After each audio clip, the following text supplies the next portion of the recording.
Willkommen bei Neom Live 04. Bevor wir starten, schaut ihr euch noch an, was heute beim Liftoff in der Frasiti schon alles passiert ist. Wir sehen uns gleich wieder.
Jetzt sage ich euch noch ein paar coole Sachen in der Frasiti.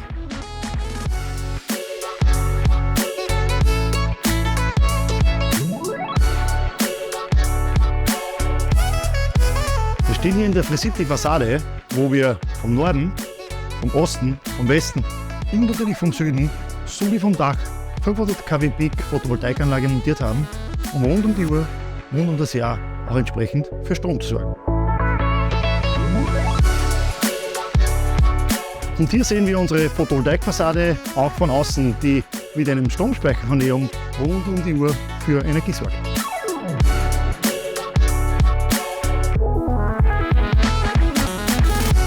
Währenddem wir hier unsere Nordfassade sehen, sehen wir auch hinter mir die Ladestationen, in Summe 50 Stück, wo wir nicht nur AC laden können, also normal laden, sondern auch hier schnell laden können und natürlich auch rund um die Uhr die Lastspitzen entsprechend abdecken können. Wir sind hier in unserem Hochvoltlabor. Am Tage des Pre-Openings natürlich noch nicht eingerichtet, aber hier werden wir unsere Anlagen testen und auch prüfen, um in Zukunft bei Ihnen zu Hause die entsprechenden Anlagen auch so zu bauen und zu entwickeln, damit sie so funktionieren, wie wir es auch versprechen. Und nach der Entwicklung werden Geräte hier getestet, die Langzeittests, und zusätzlich befindet sich hier der Neom Stromspeicherblock mit einer Größe von 1,2 Megawattstunden bei uns, wo wir den Strom von unseren Fassaden und unserem Dach entsprechend speichern und auf die Wärmepumpen und Ladestationen und den täglichen Betrieb auch verteilen. Und hier sind wir in der Neom Akademie. Mit über 600 Quadratmetern können wir ja täglich Schulungen ausführen, um entsprechend für Know-how und Innovation zu sorgen, um unseren gemeinsamen Partnern die Erfahrungen entsprechend auszutauschen. Und jetzt freue ich mich auf unseren gemeinsamen Event.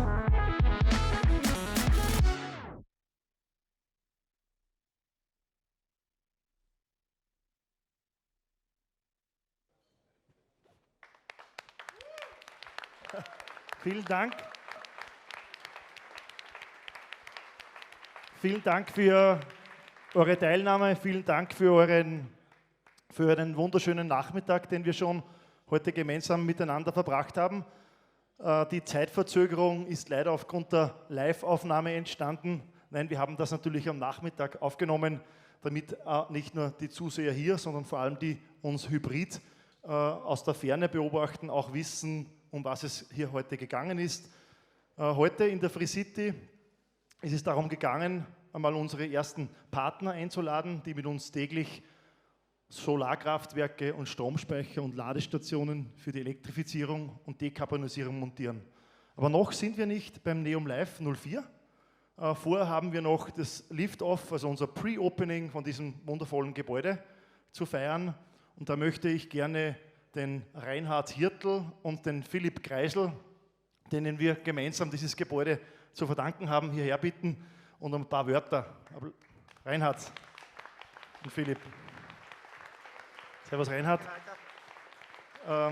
Also der Reinhard begleitet mich schon sehr lange und wir sind mittlerweile auch nicht nur Partner, sondern sehr, sehr gute Freunde. Der Philipp, der ist mit dem John Deere Traktor unterwegs, der braucht ein bisschen länger. Hallo Philipp. Philipp ist mein Cousin, mein jüngster Cousin. Und ja, also danke nochmal für eure Unterstützung für dieses tolle Gebäude, nämlich 3 Mietern, also Neum als Ankermieter, dann wir sind Solar, der Leitner Steuerberatung und Rechtsanwaltskanzlei und der Kreisel Ventures hier ein Haus zu geben und eine Möglichkeit zu haben, um auch zu wachsen und zu zeigen, was die Produkte zur Dekarbonisierung und zur Elektrifizierung unseres Planeten brauchen. Reinhard, vielleicht darf ich dich um ein paar Wörter bitten. Ja, danke Walter, danke Philipp. Es ist natürlich eine Freude, so ein Gebäude zu eröffnen, beziehungsweise sowas zu schaffen.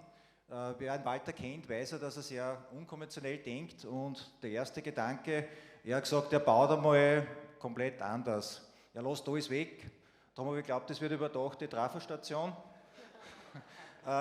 Es ist dann da ein bisschen mehr geworden, die Baukosten auch, aber wir haben es super geschafft. Und vielen Dank an alle, die was da sind und es ist eine Freude, dass er gleich so gut angenommen wird.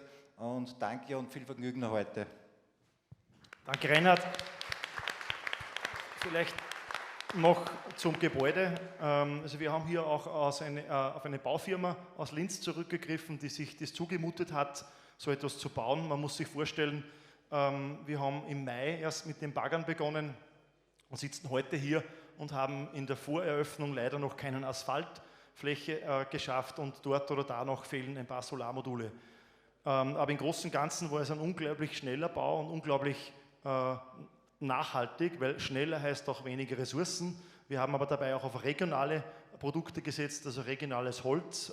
Die Firma Weißenseer hat auch den Holzbau gemacht, also der Christoph Weißenseer. Und sein Team ist auch ein Neum-Kunde. Wir haben den auch schon Projekte in Kasachstan realisiert. Und das ist eigentlich cool. Und wir haben relativ viel weggelassen. Wir haben versucht, Holz sein zu lassen. Wir haben auch viele Fliesen weggelassen und haben auch Gitterrost eingebaut, damit man eher halt Stahl wieder recyceln kann. Und haben geschaut hier, dass wir wirklich eine sehr, sehr nachhaltige und coole Facility schaffen, wo auch Neum sich entfalten kann. Und bitte auch den Philipp, meinen Cousin, um ein paar Wörter und möchte mich bei ihm auch bedanken, dass er gemeinsam mit Reinhard auch dieses Gebäude ermöglicht hat.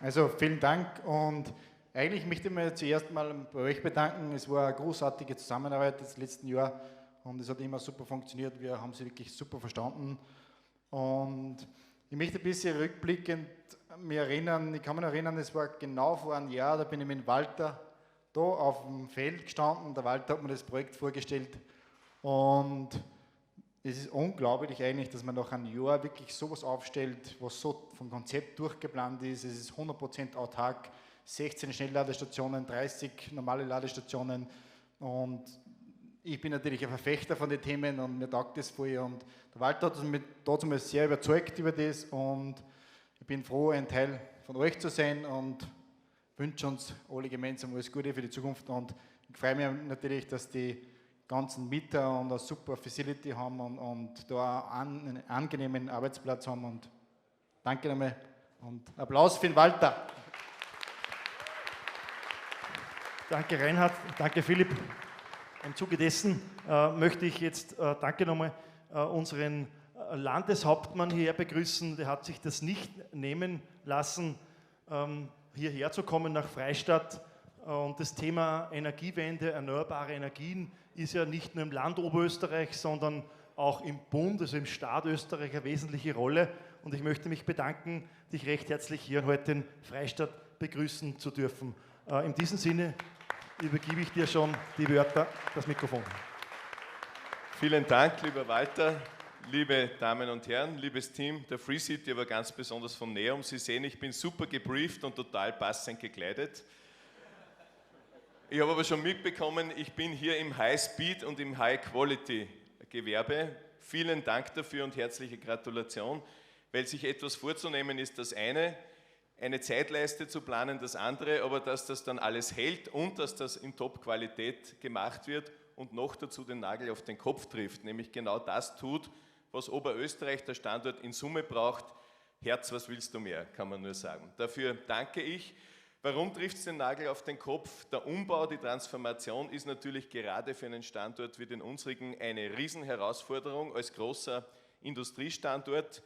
Aber genau darum geht es auch, dass wir das schaffen, dass wir auch mit den neuen Technologien genau wieder so gut werden wie jetzt und die Unternehmen quer durchs Land international wettbewerbsfähig bleiben und dann die vielen, vielen Arbeitsplätze bieten können, die wir zurzeit haben. Da braucht es Vorausgeher. NEOM ist ein großer Vorausgeher.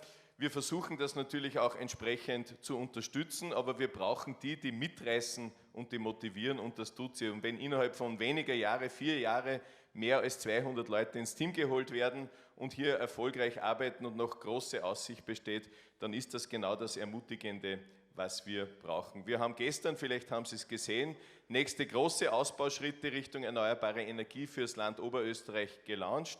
Wind- und PV-Projekte, große, die in Summe, die in wenigen Jahren realisiert sein sollen, die in Summe ungefähr so viel Stromleistung bringen, dass wir das, was wir zurzeit an E-Mobilität im Land haben, ist bei weitem noch nicht genug, aber wir haben in Oberösterreich die meisten E-Mobile zurzeit, dass wir die verfünffachen können. Das ist nur so die Größenordnung und das muss auch entsprechend weitergehen und wir versuchen das auch zu unterstützen. Ihr bei NEOM, ihr macht genau das, was wir in Zukunft auch brauchen, nämlich dass wir uns autarker machen können. Das Thema zu speichern, das ist nicht nur eine 1000-Gulden-Idee, sondern das braucht man, auch die öffentliche Hand, Stichwort Blackout, obwohl mir Schwarz nicht so schlecht gefällt, aber Blackout nicht. Und daher müssen wir auch eine Blackout-Vorsorge betreiben. Und ihr macht auch das Thema Laden, also all das, was jetzt schon gebraucht wird, was aber in Zukunft noch viel mehr sein wird. Ich gratuliere auch zum tollen Free City Gebäude. Nachdem ihr heute noch Party macht, möchte ich nur daran erinnern, es gibt noch einen offiziellen Eröffnungstermin im Juni und da sollte das Gebäude dann, glaube ich, auch noch ordentlich ausschauen. Also bei der Party danach richten. Herzliche Gratulation an euch alle, weiterhin so viel Drive, Elan und viel, viel Erfolg, weil den brauchen wir auch.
Ja, herzlich willkommen zum 4. Geburtstag von NEOM.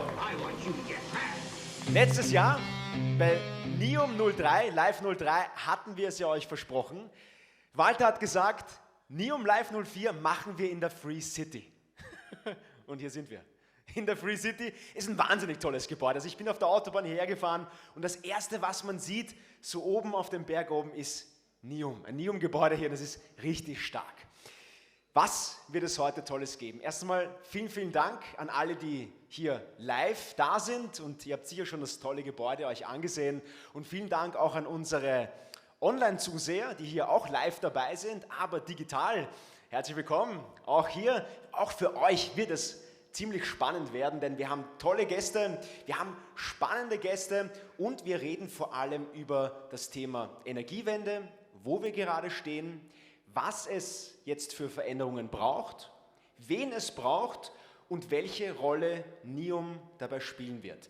Also im Großen und Ganzen geht es um 3 große Punkte, das ist Why, How and What. Also wie, warum und was genau. Und genau das wird euch jetzt Walter und Philipp erzählen. Herzlich willkommen bitte zu mir auf die Bühne.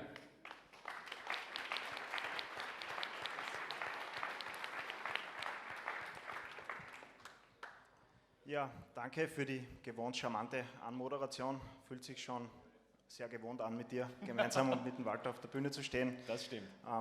Sehr geehrter Herr Landeshauptmann, liebe Gäste, liebe Partner, liebe Kolleginnen und Kollegen.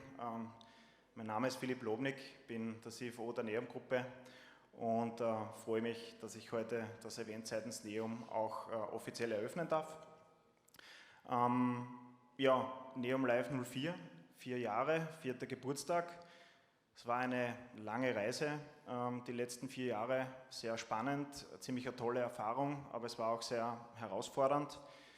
Und wenn man sich ein bisschen überlegt, was war der Beginn des Ganzen, kann ich mich erinnern, 2019 im Technologiezentrum Freistadt, wo sich 10 bis 12 begeisterte Menschen einer großen Vision, einer starken Vision verschrieben hat, die nicht weniger ist, als den ganzen Energiesektor in Europa zu revolutionieren. Und wenn man dann die letzten 4 Jahre Revue passieren lässt, dann kann man echt stolz sein. Der Herr Landeshauptmann hat es auch schon gesagt, wir durften über 200 neue tolle Kolleginnen und Kollegen im Team begrüßen, die wirklich jeden Tag für unsere Vision alles geben. Man muss auch sagen, wir haben bereits über 250 tolle Partner in Österreich, Deutschland und der Schweiz. Und ich glaube, das, was einen am stolzesten macht, ist, man muss sich überlegen, wir haben schon über Zehntausende Geräte und Tausende Standorte bei Kunden mit zukunftssicheren und modernen Technologien ausrüsten dürfen und haben natürlich noch mehr vor. Es geht aber heute jetzt nicht nur darum, in den Rückspiegel zu schauen. NEOM, glaube ich, zeichnet es aus, dass wir nach vorne schauen. Und es geht heute auch darum, um euch zu zeigen, warum wir tun, was wir tun, was ist der Antrieb dahinter und wie können wir gemeinsam mit unseren Partnern einen maßgeblichen Beitrag dazu leisten, um das ganze Megaprojekt Energiewende in Europa zu adressieren. Und dazu möchte ich gerne dem Mastermind und Gründer, meinen lieben Kollegen Walter Kreisel, das Wort geben und freue mich auf einen schönen Abend mit euch und lasst es uns genießen.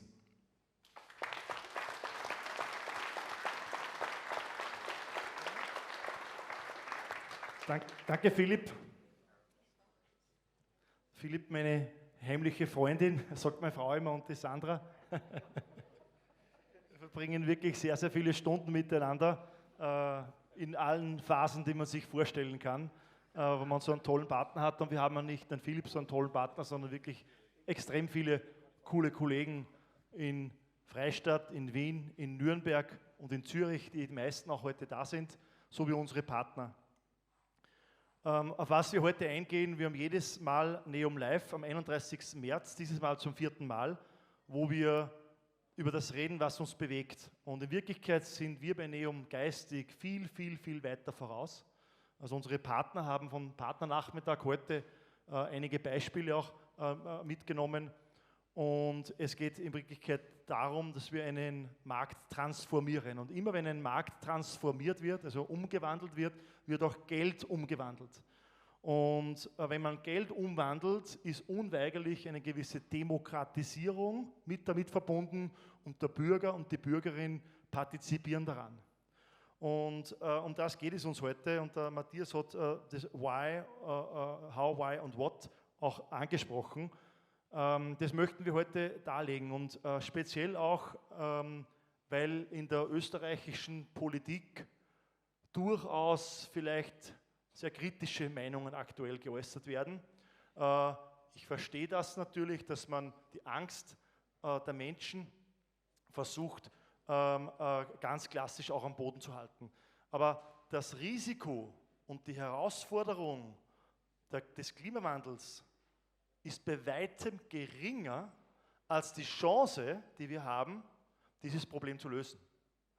Und jeder, der sich ein bisschen mit Investitionen beschäftigt, kann sich überlegen, ob er in einen Rohstoff investiert, das weg ist, wo wir uns damit globale Erderwärmung und Katastrophen kaufen, oder ob wir dieses Kapital bei uns im Land investieren und damit für Wertschöpfung sorgen.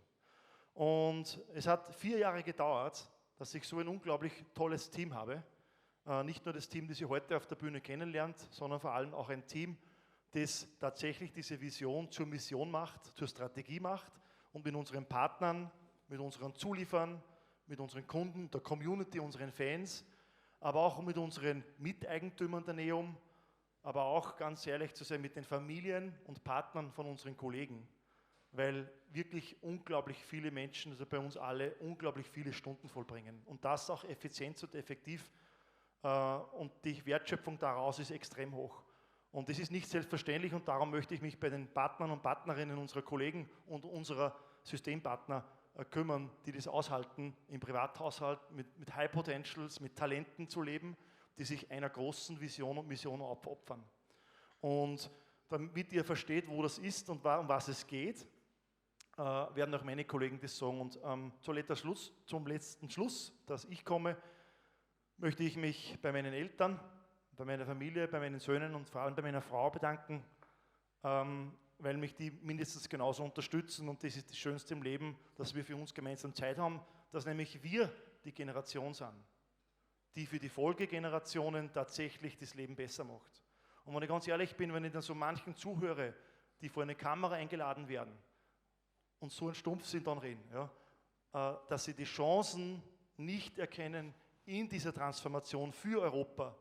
Und ich glaube, darum geht es heute, darum werden wir auch heute überzeugen, ja, damit jeder, der heute da rausgeht, auch diese Vision zur Mission, zur Strategie macht. Und ich lade euch ein, die nächste Stunde gut aufzupassen und freue mich auf den Abend mit euch gemeinsam und viele tolle Gespräche. Danke von meiner Seite und einen schönen Abend. Danke, Matthias.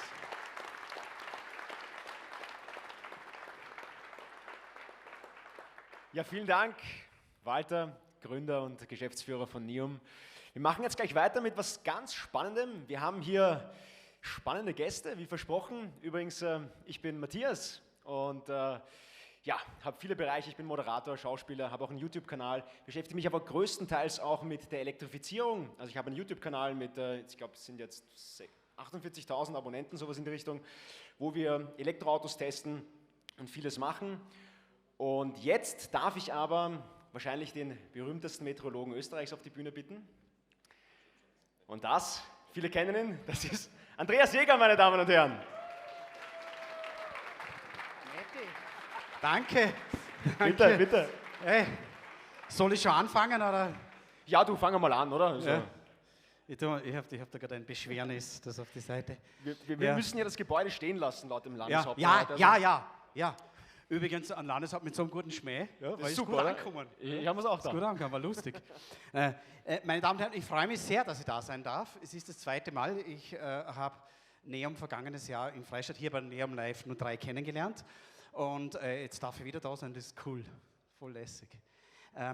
Es ist 3 Jahre her, dass mich das letzte Mal bei einem Klimavortrag ein Mann gefragt hat, ist aufgestanden und hat gesagt, er glaubt nicht, dass so ein ganz kleines, wirklich winzig kleines CO2-Molekül diesen Treibhauseffekt macht, diese Erderwärmung. Mittlerweile stehen diese Menschen nicht mehr auf, weil sie sich nicht mehr trauen, weil der Treibhauseffekt durch ist, weil die Masse wirklich die Mehrheit begriffen hat, dass es so ist, dass das Klima sich ändert. Aber trotzdem ist die Frage sehr cool. Die Frage ist richtig gut und ich möchte sie heute beantworten. Den Spaß möchte man machen. Fangen wir so an. Wieso sehen wir die Sonne? Heute nicht, heute sind Wolken da. Aber wenn keine Wolken da sind, wieso sehen wir eigentlich die Sonne? Wieso ist das so? Ist nicht auf jedem Planeten so. Am Jupiter, auf dem Merkur, Venus, überall ganz dichte, die sind ganz dicht, die haben keine durchsichtige Atmosphäre. Also wieso ist die Atmosphäre durchsichtig? Ganz einfach, weil alles, was da in der Luft herumschwebt, diese ganzen Moleküle sind hauptsächlich N2, Stickstoffmoleküle, 78%, O2, Sauerstoffmoleküle, 21%, relativ wichtig, wie man weiß. Und dann so verschiedene Spurengase wie eben H2O und CH4, Methan, also die schwirren alle herum, ja. Und trotzdem sehen wir die Sonne. Warum ist das so? Weil diesen ganzen einzelnen Teilchen ist die Sonne komplett wurscht. Es ist ihnen egal, es gibt keine Wechselwirkung, die spüren das gar nicht. Das geht einfach vorbei. Ja? Also, wenn eine Wechselwirkung wäre, würden sie zum Beispiel die Sonnenstrahlen aufnehmen und dann würden nicht weiterlassen, weil die will ich für mich behalten und dann wäre es unten dunkel und dann hätten wir wie Wolken da. Nein, es ist nicht so, die sind komplett unbehaut. Es gibt keine Wechselwirkung, es ist egal, was die machen. Es ist genau wie die Brille. Die ist ja auch durchsichtig, der Rahmen nicht, aber das Glas ist durchsichtig, weil das Glas komplett unbeeindruckt ist vom normalen Licht. Ja? Also das geht einfach durch, das spürt sie nicht. Ja? Okay, das ist das eine. Also die Sonne geht durch die Atmosphäre durch, macht da keine Wärme, gar nichts. Ja, das ist einfach, als ob sie nicht da wäre.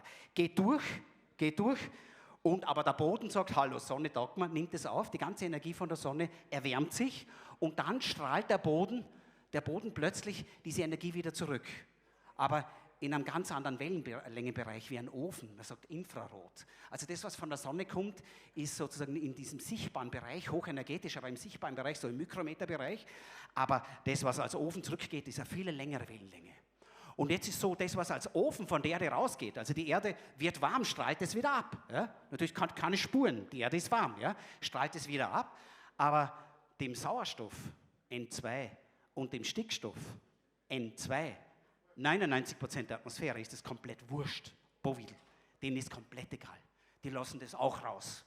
Das Kurzwellige von der Sonne soll rein, das Langwellige von der Erde soll raus, ist mir doch egal. Wenn diese Atmosphäre ausschließlich aus Stickstoff, N2 und Sauerstoff, O2, bestehen würde, also 99% der Atmosphäre und der Rest nicht drinnen wäre, dann wäre die Erde 30 Grad kälter, über 30 Grad. Die Erde wäre ein gefrorener Schneeball mit minus 15 Grad, sie hat aber plus 15 Grad im Mittel. Also das ist die Wahrheit. Und was macht den Unterschied? Wieso sind wir kein gefrorener Schneeball? Weil diese anderen Moleküle wie CH4 und H2O, was ist der Unterschied? Es sind mehr als 2. Die sind so groß, dass sie mit dieser langen Wellenlänge reagieren. Die auffangen, sich von der anregen lassen und anfangen zu schwingen. Hurra, da haben wir was, nehmen das auf und strahlen das in alle Richtungen ab. In den Weltraum, nach links, nach rechts und wieder zurück zu uns. Das ist die Gegenstrahlung von diesen Treibhausteilchen. Das macht den Treibhauseffekt. Das sind über 30 Grad. Das ist der Grund, wieso es überhaupt Leben auf der Erde gibt. Das ist der Treibhauseffekt, der natürliche, den vor allem Wasser und CO2 machen. Das ist die Geschichte. Also, wir brauchen den Treibhauseffekt, ohne ihn wird es kein Leben geben. Der Punkt ist jetzt, dass dieser Treibhauseffekt immer stärker wird. Dass wir CO2 in der Atmosphäre angehäuft haben, wie es einmal Minimum 800.000 Jahre noch nie der Fall war. In den letzten 800.000 Jahren, bevor der Mensch eingegriffen hat, ist das CO2-Gehalt in der Luft gependelt zwischen 180 Eiszeit, 270 Warmzeit. 180 Eiszeit, 270 Warmzeit. Wir wissen das, weil wir Bohrungen gemacht haben in der Antarktis, wo 800.000 Jahre altes Eis da unten liegt und da sind Luftbläschen eingeschlossen und in diesen Luftbläschen kann man genau sehen, wie viel CO2 damals in der Luft war. Also wir wissen es ganz genau. Und plötzlich haben wir einen CO2-Gehalt, es war nie größer als 270. Wir haben einen CO2-Gehalt derzeit, ich hätte es als Student, leider ist es schon so lange her, wie ich studiert habe, haben wir gesagt so 365 ppm. Mittlerweile haben wir 420 ppm. Glauben Sie mir bitte, alles, was wir spüren am Klima, dieser ganze Wandel, das, was da passiert, ist kein verdammter Zufall. Das ist weit weg von einer natürlichen Schwankung. Das ist nicht die Sonne, wie Sie uns einreden lassen. Die Sonne ist stärker geworden, bis in die 60er Jahre. Seitdem ist die Sonne auf hohem Niveau abnehmen. Trotzdem ist erst in den 80er Jahren der Treibhauseffekt abgegangen. Glauben Sie mir, es ist wasserdicht. Wir dürfen nicht mehr daran zweifeln, weil es einfach so ist. Da hat man in den 2000er Jahren vielleicht noch herumdenken können. Ja? Aber das ist mittlerweile vorbei. Wir haben 2023, bitte, der Treibhauseffekt ist Realität. Was ist bereits Realität? Was ist schon passiert? Das Wetter ist viel stabiler, die Hochs halten sich länger, die Tiefs halten sich länger, die Temperatur ist im Mittel viel wärmer geworden, das hat große Auswirkungen. Ich sage Ihnen nur die größten, die Implikationen sind gewaltig. Wir haben zum Beispiel einen extrem stabilen Winter gehabt, mit unglaublichen Temperaturen, ein Jahreswechsel so warm wie noch nie. In Warschau fast 20 Grad zum Jahreswechsel, das hat es noch nie gegeben, seit man in Warschau, und das sind auch schon wahrscheinlich 200 Jahre, dass die Temperatur dort messen. Ja? Das ist auch kein Kinkerlitzchen. Übrigens am längsten angefangene Temperatur in Österreich zu messen hat man, das muss ich in Oberösterreich sagen, in Kremsmünster. 1767, Mozart war 11 Jahre alt, hat man da zum ersten Mal Temperatur gemessen. Natürlich nicht zum ersten Mal. Ja, also man hat in der Renaissance schon Temperatur gemessen, aber die haben alle nach 3-4 Monaten aufgehört, weil es langweilig war. Aber die Mönche in Kremsmünster haben es durchgezogen. Die haben weiter gemessen bis zum heutigen Tage. Also deswegen haben wir so eine stolze, lange Messreihe. Aber was wollte ich sagen? Es war noch nie so warm, der Jahreswechsel, und es hat zum Beispiel aufgrund dieser warmen, stabilen Wetterlage, stabil heißt niente mit Schnee, es hat nicht geschneit. Was ist los? Schneemangel von Vorarlberg, von Tirol nach Westen in die Schweiz rüber, Frankreich, Schneemangel dort, das heißt zum Beispiel extremster Wassermangel. An der Loire werden auch dieses Jahr die Atomkraftwerke an der Loire, die das Kühlwasser brauchen, wieder ausschalten müssen. Sie werden noch hören in den Nachrichten davon.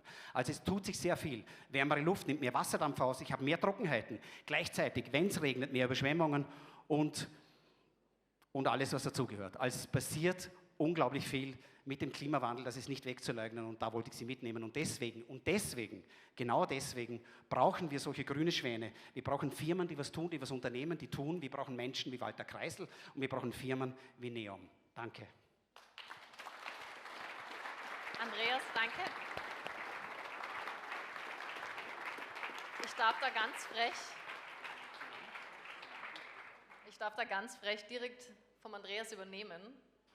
Bitte, bitte. Also ich habe noch nie so einen enthusiastischen Vortrag über so ein Thema gehört. Hätte ich das in der Schule so gehört, hätte ich es schon damals verstanden. Wollte ich nur dazu sagen. Vielen Dank, Andreas, dafür. Alles klar.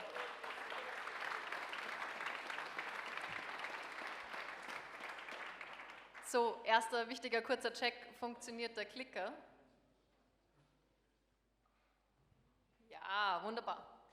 Also danke, Andreas, für diese Erklärung, und du hast ein bisschen angedeutet, dass das uns auf eine riesige Katastrophe auch zusteuern lässt. Der Klimawandel ist real, ist existent, aber wir wollen hier heute nicht nur auf die Bedrohung des Klimawandels eingehen, wir wollen heute auch über die Chancen sprechen.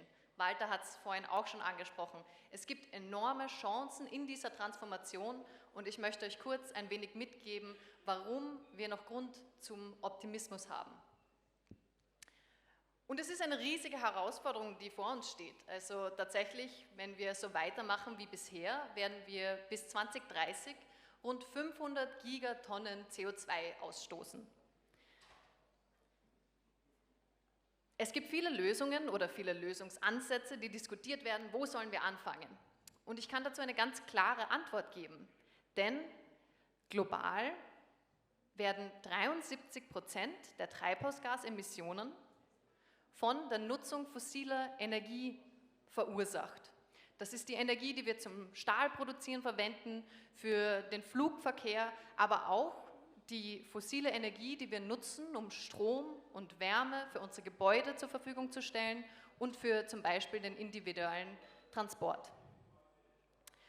Und wir verdienen diese Services, die wir dadurch erhalten, verdienen wir absolut. Aber es hat niemand gesagt, dass sie auf Basis fossiler Energie kommen müssen. Tatsächlich, diese 3 Bereiche machen weltweit 50% dieser gesamten Treibhausgasemissionen aus.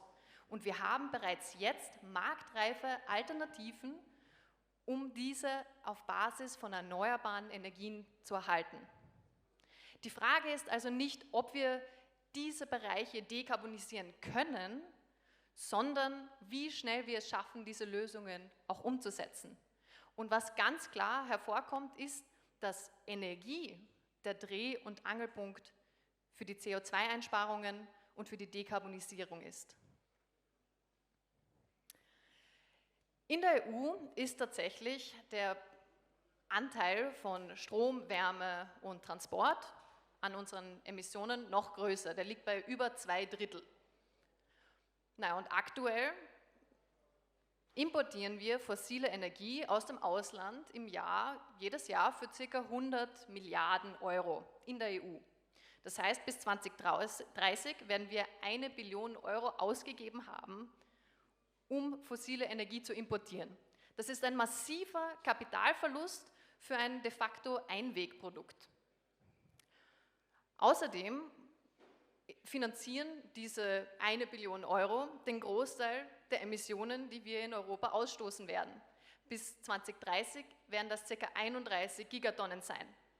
Das klingt jetzt vielleicht im Verhältnis zu den 500 Gigatonnen, die ich vorhin erwähnt habe, nicht wie sonderlich viel, aber historisch gesehen hat die EU 20% der globalen Emissionen verursacht.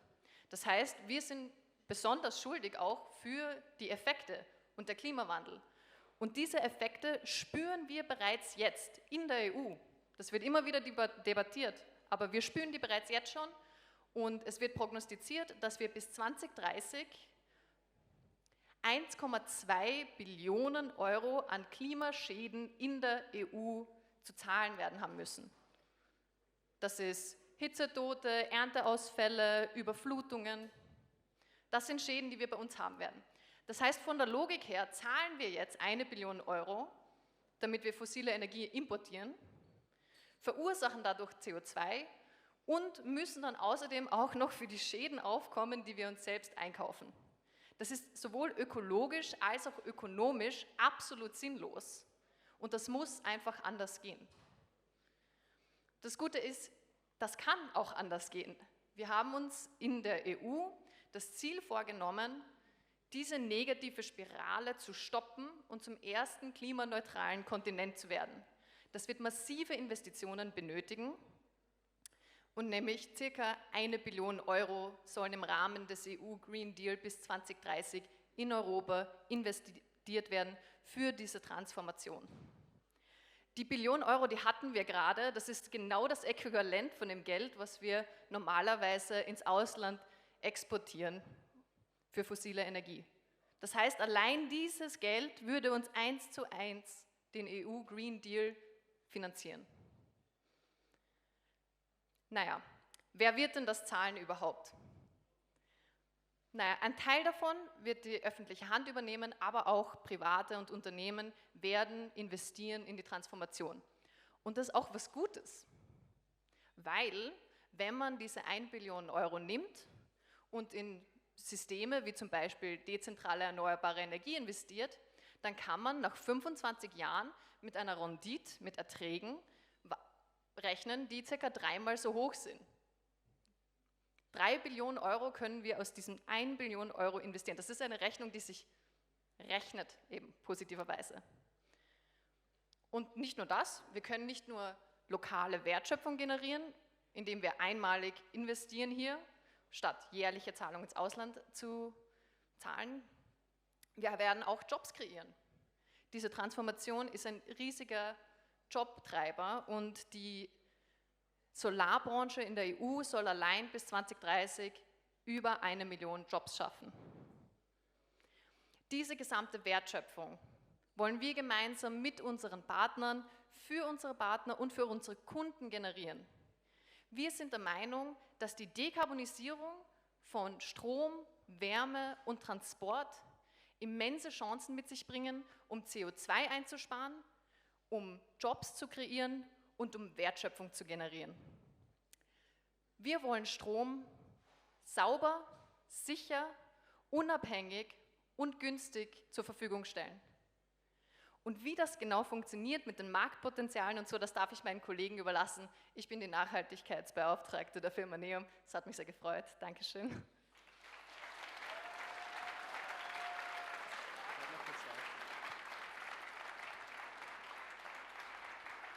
Christina, Sustainability Managerin bei NEOM, vielen, vielen Dank für diesen spannenden Vortrag und auch diesen Nutzen, den du hier uns jetzt zeigst. Wir haben jetzt von Andreas ja gerade gehört, diese Herausforderungen, die vor uns stehen.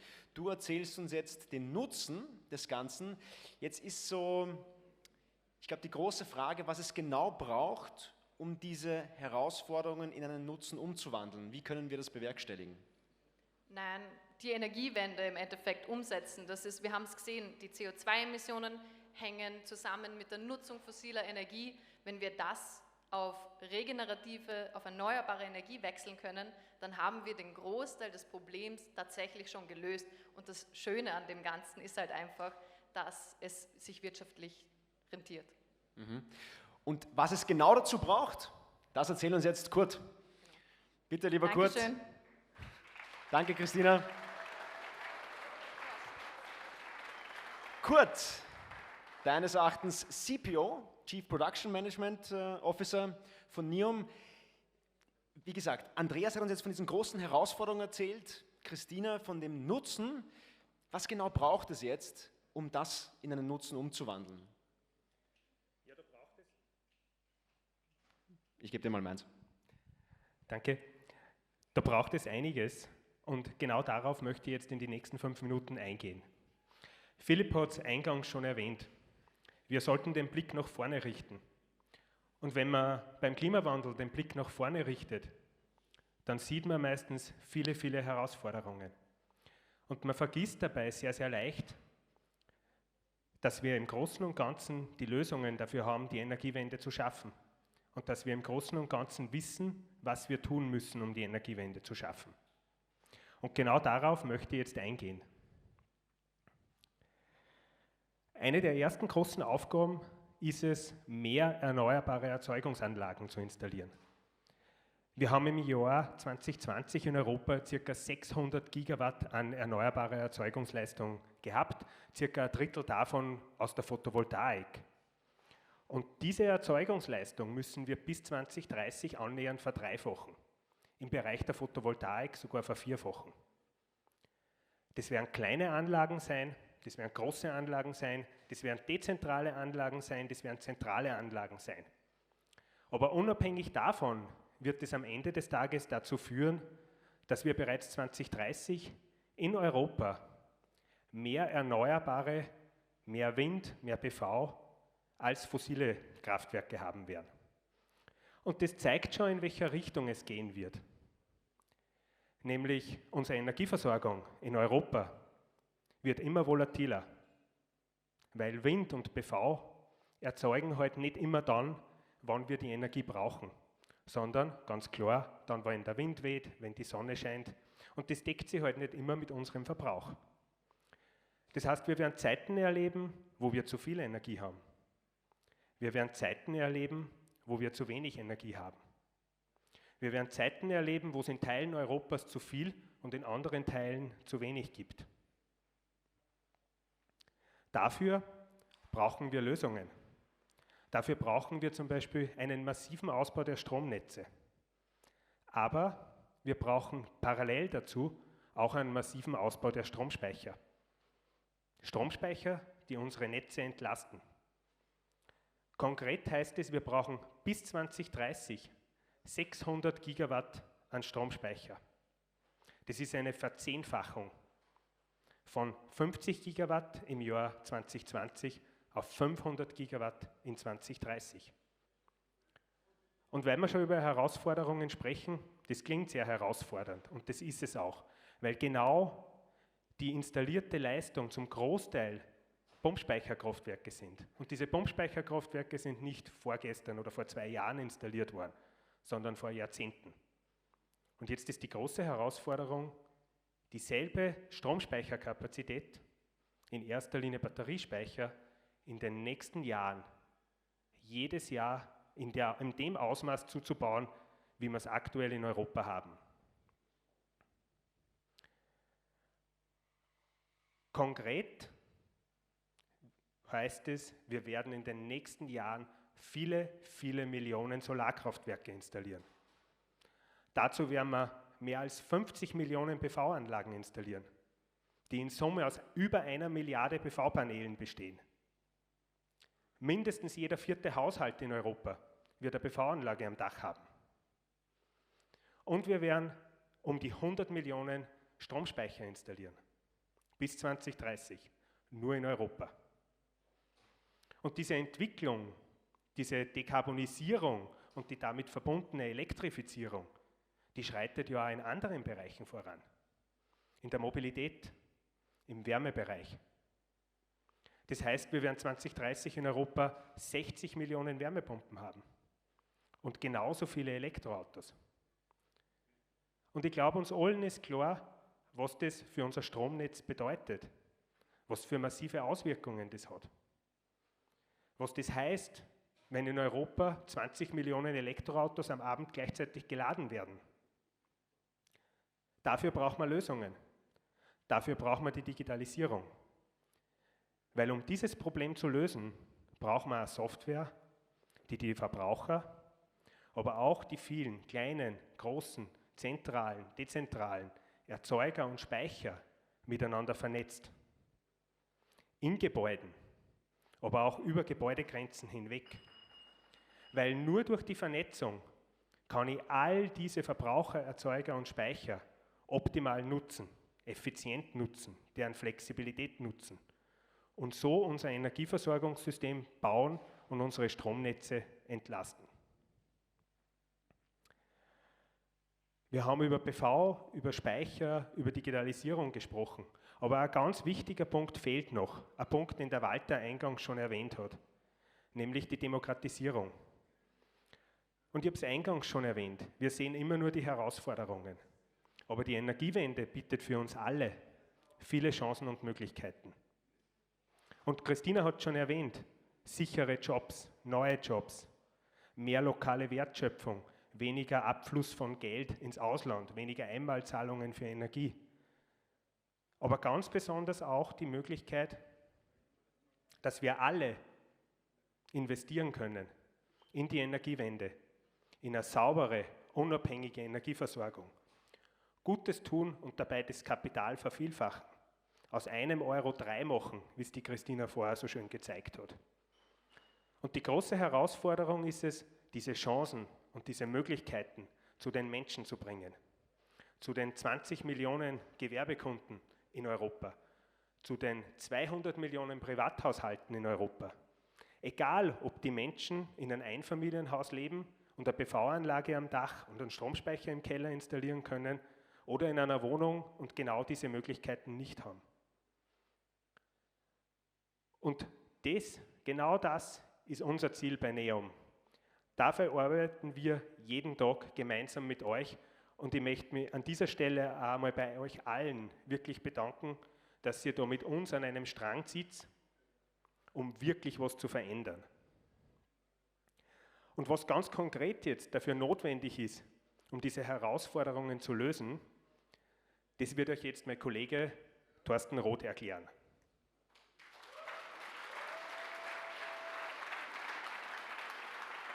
Thorsten, Chief Technical Officer von NEOM, bitteschön. Hallo Thorsten.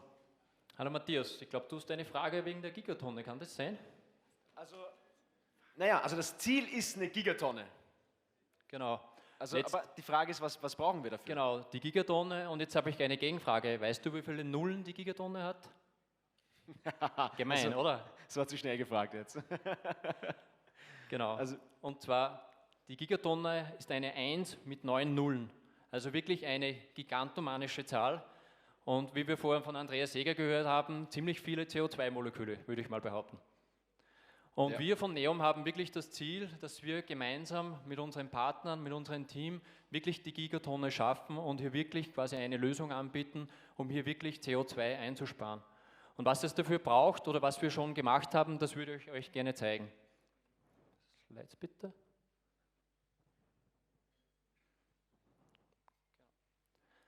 Und zwar, bei der Gigatonne brauchen wir oder müssen wir mehrere Aspekte berücksichtigen. Der erste Aspekt ist natürlich, dass wir unsere Gateways deployen müssen oder installieren müssen bei unseren Kunden, damit jeder Kunde von uns, Endkunde, bei der Energiewende oder bei der Demokratisierung, wie es Kurt vorher erwähnt hat, teilnehmen kann. Und dafür werden wir, um die Gigatonne zu schaffen, 15 Millionen Gateways installieren müssen. Und natürlich können unsere Kunden dann die Geräte miteinander vernetzen, aber auch Dinge wie zum Beispiel bei Energiegemeinschaften partizipieren oder auch zum Beispiel die unterschiedlichen Skills wie Green und Club und so weiter mitmachen. Und Kurt hat es auch schon eingangs erwähnt, die Energiewende wird ohne Speicher so nicht funktionieren. Und deswegen müssen wir, um die Gigatonne zu stemmen, auch 12 Millionen Speicher, natürlich NEOM-Speicher in diesem Fall, installieren, damit wir auch die Energiewende und die Gigatonne schaffen. Und daneben werden noch 600.000 Ladestationen benötigt.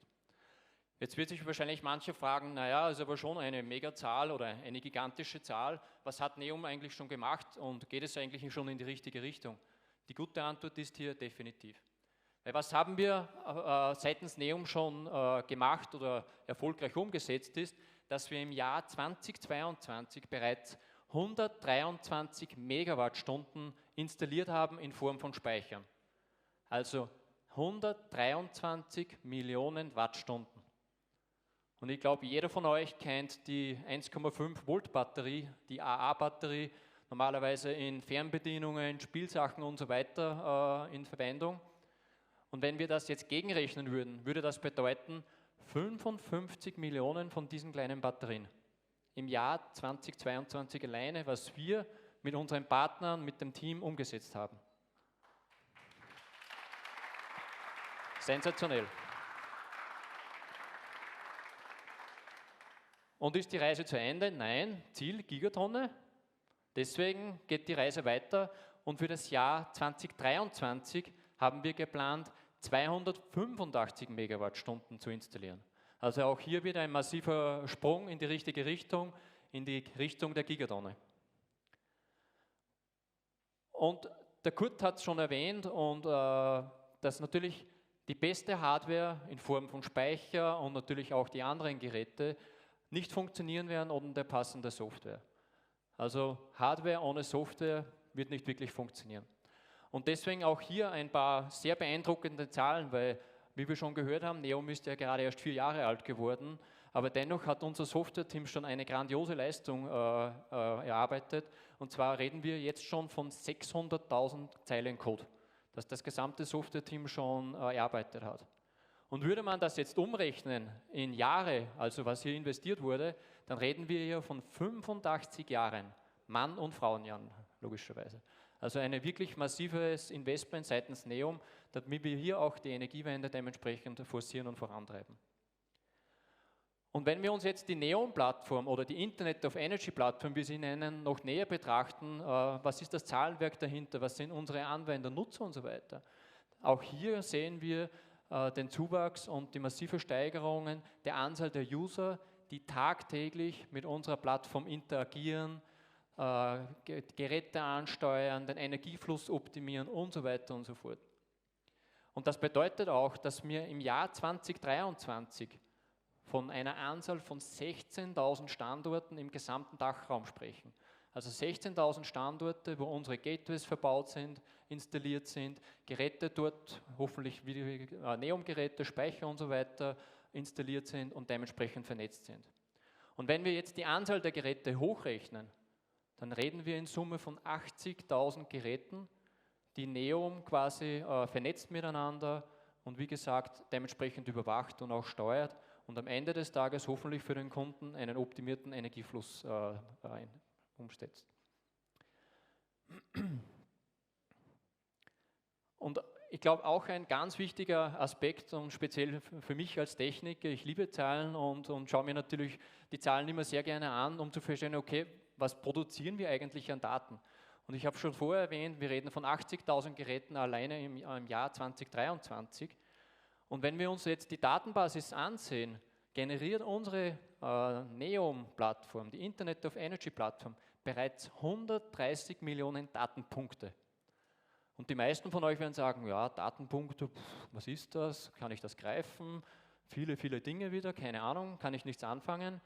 Um ein plakatives Beispiel zu haben, würden wir die Datenmenge ausdrucken auf A4-Seiten, dann hätten wir einen Stapel von 13 Millionen A4-Seiten. Und nochmal, tagtäglich werden diese Daten generiert. Und für die mehr Musikliebhaber unter uns würde das bedeuten, wir reden hier von einer Anzahl von 9000 MP3-Songs und für die Cineasten unter uns würde das heißen 100 Stunden Streaming. Also so eine Menge von Daten werden tagtäglich in unserer Plattform produziert und auch hier werden die Daten eher mehr als weniger. Auch hier wieder mit dem Hintergrund, dass wir natürlich unsere Kunden dementsprechend bessere Möglichkeiten wieder bieten können durch die Daten, durch die Einsicht und dementsprechend wieder besseren Service anbieten können. Und was bedeutet das jetzt nochmal hinsichtlich der Gigatonne und für das Jahr 2030, wenn wir jetzt das vorausschauend so rechnen? Und wenn wir uns nochmal zurückerinnern, 12 Millionen Speicher sind notwendig für die Gigatonne. Und wenn wir jetzt die Userbasis, die wir Stand heute schon haben, hochrechnen, dann werden wir im Jahr 2030 mit einer Anzahl von 45 Millionen Usern konfrontiert sein. konfrontiert im positiven Sinne, weil auch diese wieder tagtäglich mit der Plattform agieren, hoffentlich wieder das Optimalste herausholen, sowohl aus Energiesicht, sprich den Energiefluss zu optimieren, Monetarisierungsmöglichkeiten finden und so weiter. Also wieder viele, viele Möglichkeiten, um Teil der Energiewende zu sein, die Energiewende voranzutreiben und dementsprechend zu demokratisieren. Und all diese Zahlen sind natürlich wunderbar, aber sind natürlich nicht ein Werk von einzelnen Personen, sondern auch hier möchte ich mich beim gesamten NEOM-Team bedanken für die tatkräftige Arbeit in allen unterschiedlichen Bereichen, aber natürlich genauso bei unseren Partnern und Endkunden, weil auch ihr trägt natürlich einen massiven Anteil dabei, dass diese Zahlen überhaupt realisierbar und umsetzbar waren. Und dafür möchte ich mich nochmal bedanken, wünsche allen einen schönen Abend und gebe jetzt an meinen Kollegen Herbert weiter. Danke.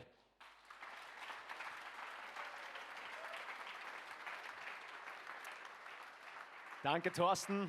Vielen Dank.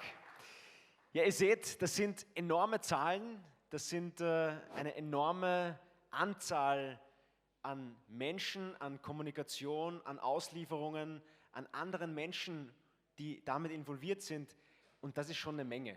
Und um das alles zu bewerkstelligen, ist wahrscheinlich jedem klar, dass es hier auch Partner braucht, speziell Installationspartner, aber auch Lieferantenpartner. Und genau zu diesen Partnern kannst du uns etwas Spezielles dazu sagen. Herbert, Chief Operation Manager von NEOM. Ja, danke Matthias. Ich muss sagen, ich bin geflasht. So viele Zahlen, unglaublich. Und soll ich was sagen, ich mache auch mit Zahlen weiter, aber auf einer anderen Ebene, nämlich auf der Wertschöpfungskette und auf der Wertschöpfungserreichung. Und wenn wir jetzt gehört haben, was wir alles tun, Walter hat einen Einstand gemacht, einen exzellenten Warum wir das tun. Und wenn man weiß, wie das Warum ausschaut,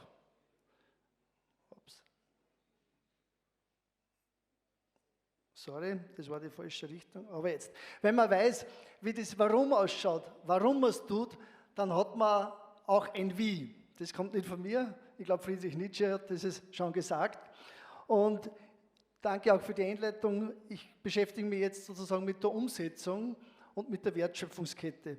Und ich habe schon versucht, die Wertschöpfungskette darzustellen und habe meinen Vortrag nur Spur umgebaut, nachdem ich gesehen habe, dass auch der Herr Landeshauptmann da ist. Wir haben ein globales Sourcing und versuchen aber zu lokalisieren. Und das sieht man hier auch ganz gut. Wir kaufen global ein, in 3 Ländern außerhalb der EU und in 11 Ländern innerhalb der EU. Und diese 11 Länder sind geprägt wieder aus dem deutschsprachigen Raum, weil wir an sich dort unsere Wertschöpfung generieren wollen, wo wir auch verkaufen. Und dazu beschäftigen wir 400 Menschen. Jetzt werdet ihr alle sagen, ja Moment, NEOM hat ja nur 220, 225 Headcounts. Und ich kann euch sagen, der Wertschöpfungskette ist es egal, wer den Lohn und wer den Gehalt zahlt, sondern es geht sozusagen um das Organisieren und um das Optimieren dahinter. Und wir beschäftigen im Sinne der ganzen Zahlen, die wir vom Thorsten und vom Kurt gehört haben, dass wir das auch umsetzen können, dass wir unsere Ziele erreichen in ausgelagerten Wertschöpfungsketten, mittlerweile 400 Personen. Und das ist eine richtig hohe Zahl für so ein kleines Unternehmen, das heute den 4. Geburtstag feiert. Wenn wir dann die Ware reinkriegen, lagern wir sie. Wir haben aktuell 2100 Palettenplätze wiederum bei einem Dienstleistungspartner hier in Linz angemietet, der für unsere exzellente Arbeit im Wareneingang, in der Lagerung, in dem Warenausgang leisten tagtäglich. Ein paar Zahlen. Wir beschäftigen uns mit rund 1100 verschiedenen Teilen hier im Unternehmen, verschiedene Teilenummern, die wir brauchen, um unsere Produkte zu erzeugen. Das sind sie, und unter anderem erzeugt es 70 Containerladungen aus Asien. Wir wissen, was wir alle verbauen tagtäglich, wir wissen, dass wir Batterien brauchen, das lässt sich nicht vermeiden, aber wir lokalisieren dann. Beispielsweise haben wir auch im Jahr 2021, 2022, und wir haben es alle gespürt, welche Probleme wir gehabt haben mit den Zulieferungen, mit den Lieferterminen, haben wir einen zweiten Lieferweg aufgemacht, nämlich auch am Landweg, haben wir bis zu 960 Paletten aus Asien, aus China nach Österreich gebracht. Und dahinter steht ein Lieferantennetzwerk, knapp über 50. Und es ist halt schon so vielen Leuten gedankt worden. Und ich möchte jetzt sozusagen die Gelegenheit auch nutzen, dein Lieferantennetzwerk, wo einige heute da sind, aus Ungarn, Holland, Österreich natürlich, ein Vertreter aus China ist auch hier, zu danken und das bitte auch mit einem gemeinsamen Applaus.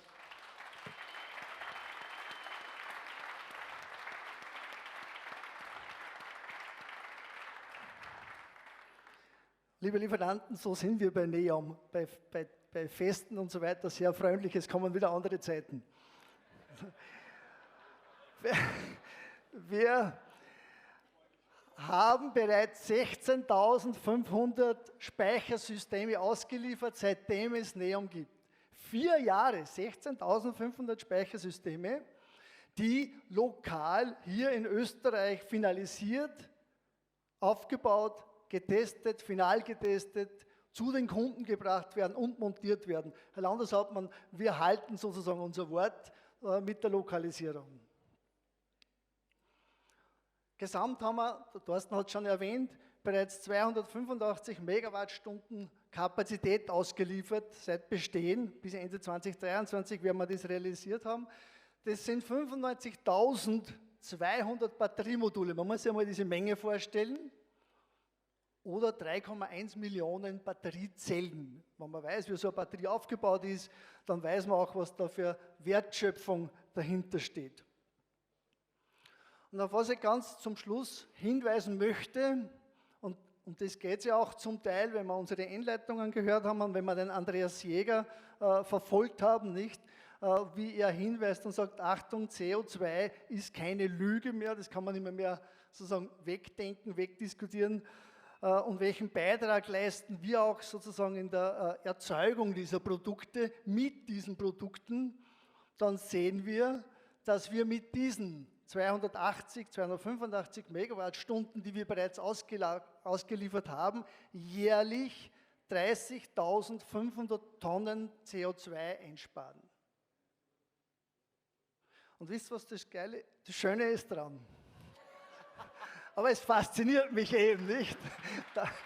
Es fasziniert mich eben. Das darf man schon mal sagen. Also es ist wirklich so gut, da muss man das schon mal sagen. Das darf man nochmal auskommen, nämlich, wenn man hört, was jetzt kommt. Da sieht man, Hops, jetzt ist die weg. Menschen bei NEOM sind tatsächlich von ihrem innersten Herzen überzeugt. Nämlich zur Erzeugung der Produkte, die wir sozusagen Batterien, Wechselrichter, Gehäuse und den ganzen Steuerungselementen, also diese 1100 verschiedenen Bauteilen, die wir dazu brauchen, damit wir sozusagen diese 285 Megawattstunden haben installieren können, haben wir einmalig nur 28.800 Tonnen verbraucht.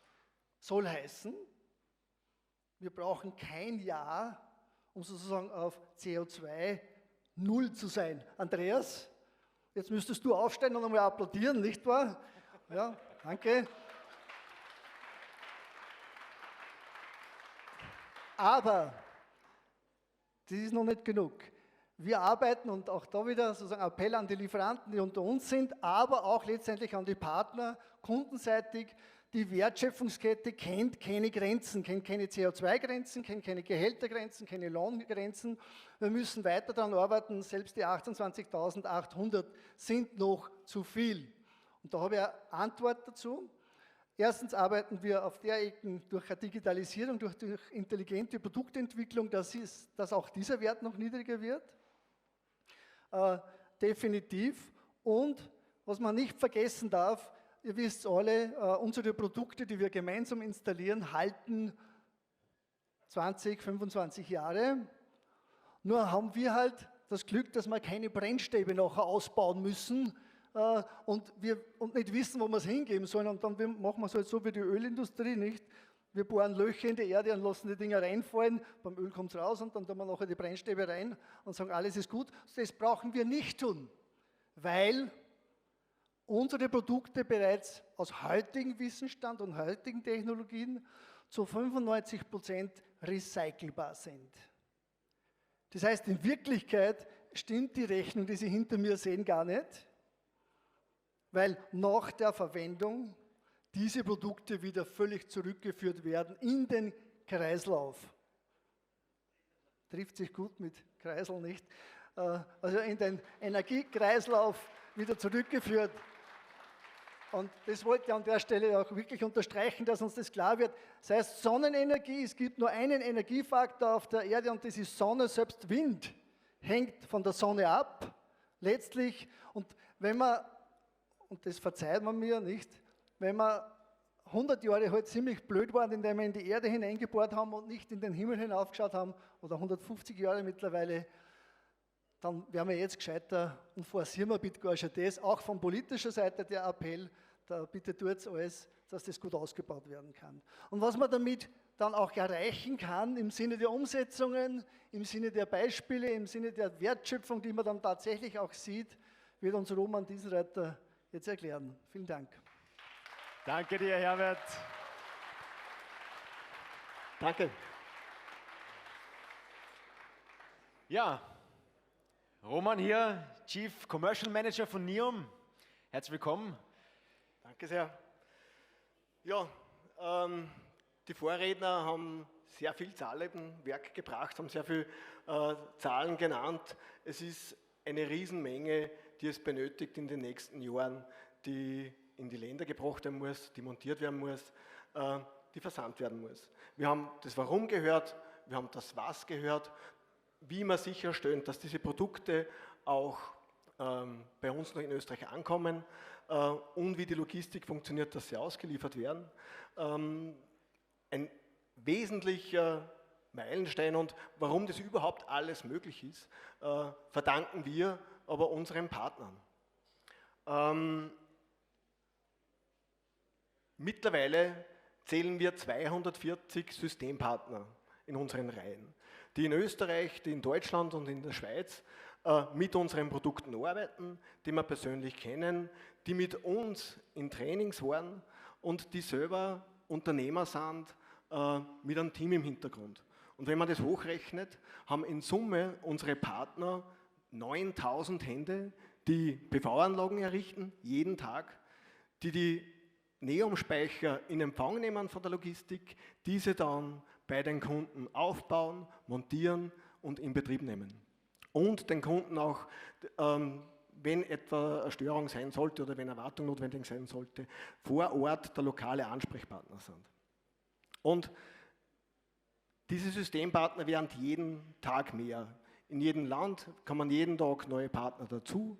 Und jetzt haben wir mit dem Gebäude, das wir da heute beziehen durften, auch die Möglichkeit, die Partner diese Schulungen und diese Plattform zu bieten, wo wir uns wirklich immer gut austauschen können.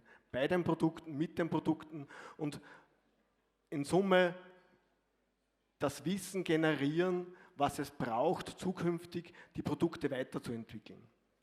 Wenn man es vom normalen Einfamilienhaus sieht, allein ein Einfamilienhaus liefert irgendwo bei 35.000 Energiewerte, die über das ganze Jahr Erzeugerdaten und Verbrauchsdaten, die man übereinander legt. Und da muss man mal auslegen, was ist eigentlich die ideale Speichergröße? Was ist die ideale PV-Größe?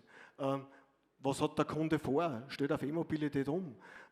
Und da das richtige Produkt auszuwählen, das kann er gemeinsam mit uns erlernen. Wir haben für einfache Sachen schon sehr gut funktionierende Tools entwickelt, wo man Energiekonzepte nahezu auf Knopfdruck erstellen kann. Darum ist die Zahl da auch so groß. 1,2 Millionen Energiekonzepte sind in den letzten 4 Jahren von unseren Partnern, von uns, mit uns erstellt worden. Und in Summe haben wir in den letzten 4 Jahren die Partner, die Monteure, die Inbetriebnahmetechniker in 15.000 Stunden konsumiert in 1:1 Gesprächen, in Partnerschulungen, in Diskussionsforen, wo wir über die Produkte und Services gesprochen haben, die wir heute schon haben, die wir in Zukunft haben werden und wo wir uns immer wieder mit dem Partner austauschen, um die richtigen Entscheidungen zu treffen, wie wir in der Entwicklung weitergehen und welche Produkte wir in Zukunft anbieten werden. Ein großes Ziel, das wir haben und das wir immer wieder auch mit unseren Partnern in Gesprächen diskutieren, ist natürlich, wie schafft man es in der Zukunft, viel, viel mehr Menschen in diese Branche zu bekommen. Wie schafft man es, nicht 9.000, sondern irgendwann vielleicht einmal 90.000 Hände zu haben? Und das geht mit Vereinfachung, das geht mit zur Verfügungstellung von Schulungsmaterialien, mit Webinaren und mit Tools, die wir mit unseren Partnern testen und dann ausrollen und online für alle zur Verfügung stellen, damit wir das Wissen, das wir heute schon haben, das Wissen, das wir zukünftig noch erwerben werden, auch mit einfachen Mitteln und allen zugänglich bieten können, damit die Anlagen richtig und sicher ausgelegt werden. Weil das Ziel, nochmal zum Unterstreichen, wir wollen Energie einfach, sicher, günstig und unabhängig zur Verfügung stellen und unseren Kunden, sei es ein Privatkunde oder sei es ein Gewerbekunde, der von unseren Partnern betreut wird, eine ideale Lösung bieten und die Mehrwerte darstellen, damit die Anlagen sich in sehr, sehr rascher Zeit amortisieren. So abschließend nur mit der ganz große Dank an unsere Partner, der ganz große Dank an die Monteure, die teilweise im Frühjahr, im Herbst bei 0 Temperaturen, 0 Grad auf den Dächern montieren, die Batteriespeicher, die vom Gewicht her nicht ganz leicht sind, aufbauen, montieren, in Betrieb nehmen und jeden Tag den Einsatz haben, diese Produkte wirklich zu kennen, zu verstehen und bei dem Kunden in Betrieb zu halten. Dankeschön, Roman.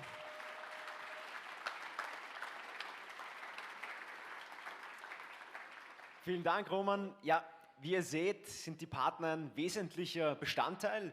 Wir haben für unsere ganzen Partner auch was Spezielles heute Abend noch vorbereitet. Es wird nicht langweilig, später gibt es dann noch coole Awards. Vorher möchte ich mir aber noch ein Thema besonders anschauen, denn wir hören von diesen Herausforderungen, wir hören von den Nutzen, wir hören von vielen Zahlen und Fakten, aber in der Praxis wissen wir oft, dass es 2 essentielle Faktoren gibt, die es schwierig machen, dann so eine Vision auch tatsächlich auf den Boden zu bringen. Das eine ist Standardisierung und das ist gerade in der Energiebranche schwierig. Und der zweite Faktor ist Fachkräftemangel. Ich glaube, das kennen viele, die ein eigenes Unternehmen haben von euch, tagtäglich. Und dazu haben wir heute einen Experten zu uns eingeladen. Er war 7 Jahre Exportsprecher bei der Solarwirtschaft, er war 16 Jahre lang bei der Fraunhofer Gesellschaft und ist nun seit 11 Jahren beim VDE, das ist der Verband für deutsche Elektriker und ist dort zuständig für erneuerbare Energien, insbesondere oder auch Wasserstoff. Und deshalb möchte ich jetzt zu mir auf die Bühne bitten, Burkhard Holder. Herzlich willkommen. Ja. Bitte schön. Danke, Matthias, für die nette Einleitung. Zuerst, ich brauche nochmal den Klicker. Hat den jemand für meine paar Folien? Mal gucken, ob es funktioniert.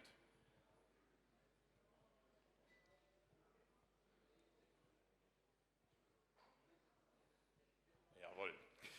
Das ist das richtige erste Slide, wo ich mich auch im Namen des VDEs als internationale Technologieorganisation ganz gerne den Glückwünschen zum Geburtstag, zum 4. Geburtstag von NEOM anschließen möchte. Lieber Walter, lieber Philipp, liebes NEOM-Team, ihr habt Großartiges geleistet hier. Die Ausstrahlung ist es nicht alleine dieses Gebäudes, die hat mich heute schon fasziniert, als ich herumgelaufen bin. Es ist auch so die Kultur, die man mitbekommt und das Vorleben. Viele reden über die Energiewende und reden über neue, zukunftsfähige, nachhaltige Gebäude. Ihr habt das in ganz kurzer Zeit, das haben wir eben gehört, gemacht und das kann ich bestätigen über gut 35 Jahre, wo ich jetzt im Beruf bin, dass man solche Blaupausen braucht, damit es andere nachmachen. Und ich denke, wir sollen das auch nehmen hier als Blaupause für viele andere Unternehmen und ich glaube, da sollten wir auch mal klatschen für dieses Beispiel, was hier entstanden ist. Dass es viele andere, viele Millionen Gewerbebetriebe und Industrien nachmachen. Lieber Walter, wir haben ja schon das eine oder andere Event besucht und haben dafür gesorgt, dass gerade, was du anfangs gesagt hast, die Stakeholder gerade aus der Politik besser verstehen, worum es geht bei der Energiewende. dass man auch umsetzt, nicht nur redet, sondern auch Beispiele bringt und zusammen zum Beispiel mit Rudi Hilti vor kurzem in Liechtenstein und Davos, wo wir nochmal auf diese ganzen Herausforderungen hingewiesen haben. Und deshalb habt ihr mich heute gebeten, so ein paar Dinge als, ich nenne es mal Faktencheck zur Marktvertrauen. Wir kommen ja aus der Standardisierung als VDE, aber es geht um viel mehr als Standards, sondern es geht um Vertrauen, um Brückenbau, auch zum Beispiel zu Investoren, zu Banken, zu Versicherungen und anderen Stakeholdern. Das müssen wir besser machen. Wir sind da noch auch weltweit viel zu verzettelt und in der neuen Situation, in der wir sind, in der Welt mit den Lieferketten, wir haben es eben gehört, das sind ja richtige Herausforderungen, die Unternehmen wie NEOM schaffen müssen. Und da müssen wir uns besser vernetzen. Wir haben auch zusammengetragen, was wir in Davos diskutiert haben zu Nachhaltigkeit, so 3, 4 Punkte, die möchte ich euch auch ganz kurz erläutern. Und die Zusammenfassung von diesem Forum in Davos in der Schweiz zum Thema Fachkräfte, was ich dann auch nochmal positiv bewertet habe. Es geht heute um viel mehr als um Standards oder um Komponenten. Das war vor 15, 20, 25 Jahren der Fall. Heute müssen wir über ganze Systeme nachdenken.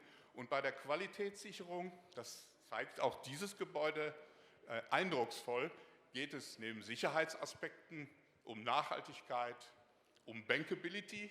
Ich glaube, NEOM braucht auch nochmal wieder frisches Geld. Deshalb braucht man auch Kriterien für Banken, für Investoren. Ganz wichtig, das haben wir als VDE schon seit Jahren in unsere Kriterien mit aufgenommen. Und natürlich auch das Thema Leistung, Performance und Nachhaltigkeit. Wir haben dazu seit etwa 15 Jahren, damals haben wir das in China entwickelt mit Banken und Versicherungen. Mittlerweile sind es über 2000 Banken und Versicherungen, die in dem Netzwerk sind vom VDE, wo wir gesagt haben, wir haben Standards, da steht ja auch unsere Organisation für, dass wir die entwickeln und veröffentlichen. Das ist hier der blaue Bereich einer Pyramide. Was aber wichtiger ist im Aufbau, sind, dass man nah am Markt, nah am Stand der Technik Kriterien entwickelt, die das Risiko minimieren für mögliche Unfälle, für mögliche Gaps, die wir haben, auch bei Standards. Und das haben wir hier in dieser Pyramide vorgelebt. Ich möchte Ihnen das ganz kurz erläutern, wie das läuft. Wir haben neue Herausforderungen bei den Lieferketten, wir haben es eben gehört, wo wir Monitoring machen müssen, besser Monitoring machen. Die Realität ist, dass wir viele asiatische Komponentenlieferanten haben und dafür brauchen wir ein gutes Monitoring.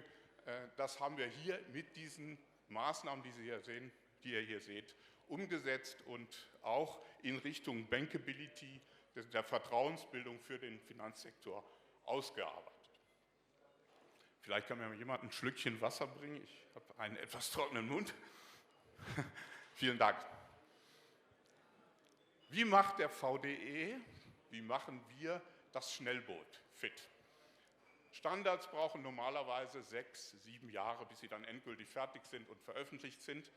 Wir haben uns überlegt, in so einem Schnellbootverfahren, dass wir mit Unternehmen wie NEOM anfangen, dass man sich zusammensetzt, Kriterien definiert, die über Standards schon hinausgeht und die wir dann auch anwenden könnten. Und zwar in kurzer Zeit, nicht erst in 5, 6 Jahren, sondern innerhalb weniger Monate.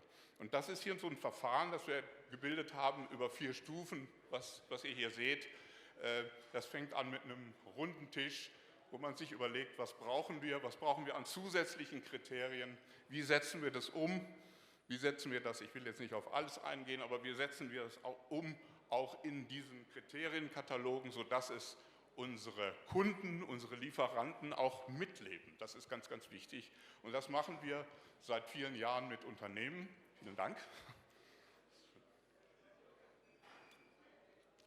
Gemeinsam. Und das wollen wir natürlich auch mit NEOM für die weitere Marktentwicklung gerne auch mitgestalten, damit man das schafft, was hier in dieser 3. Stufe steht. Das ist die wichtige Stufe, das ist nämlich das Vertrauen in die Stakeholder, in die Investoren eines Unternehmens, aber auch die Kunden, die wir dann bedienen, selbstverständlich, dieses Vertrauen, diese Vertrauensbildung mit hereinbringen.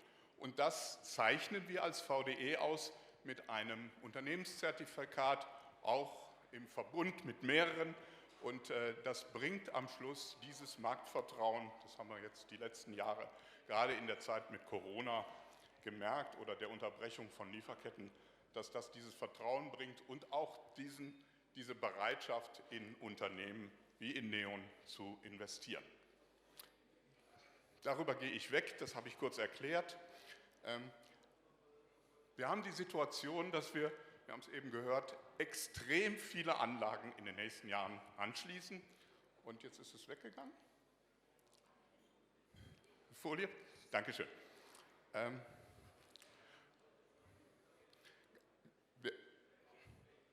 ist verrutscht.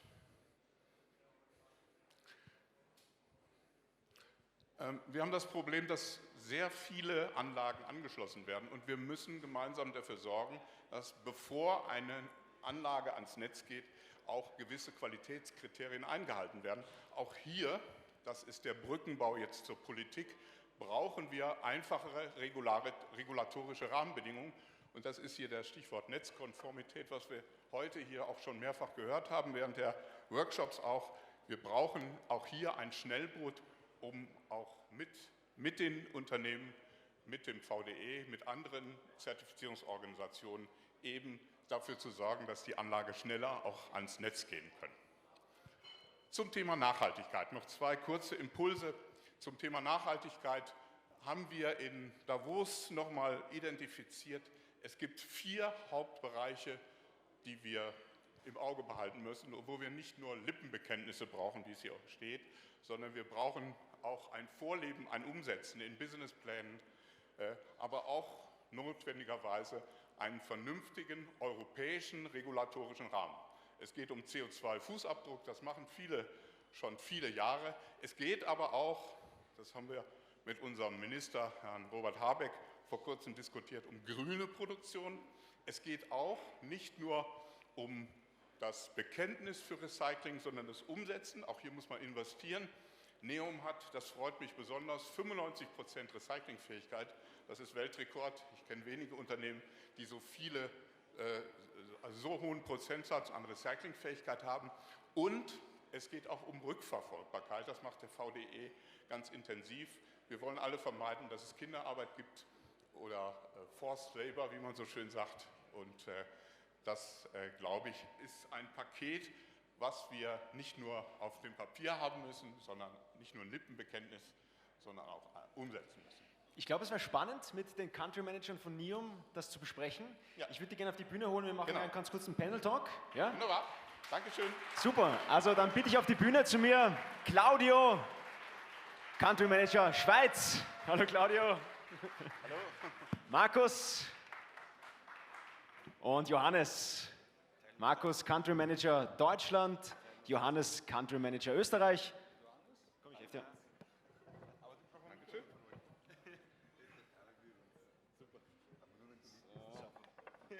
Habt ihr alle ein Mikro? Ein Mikro bitte noch.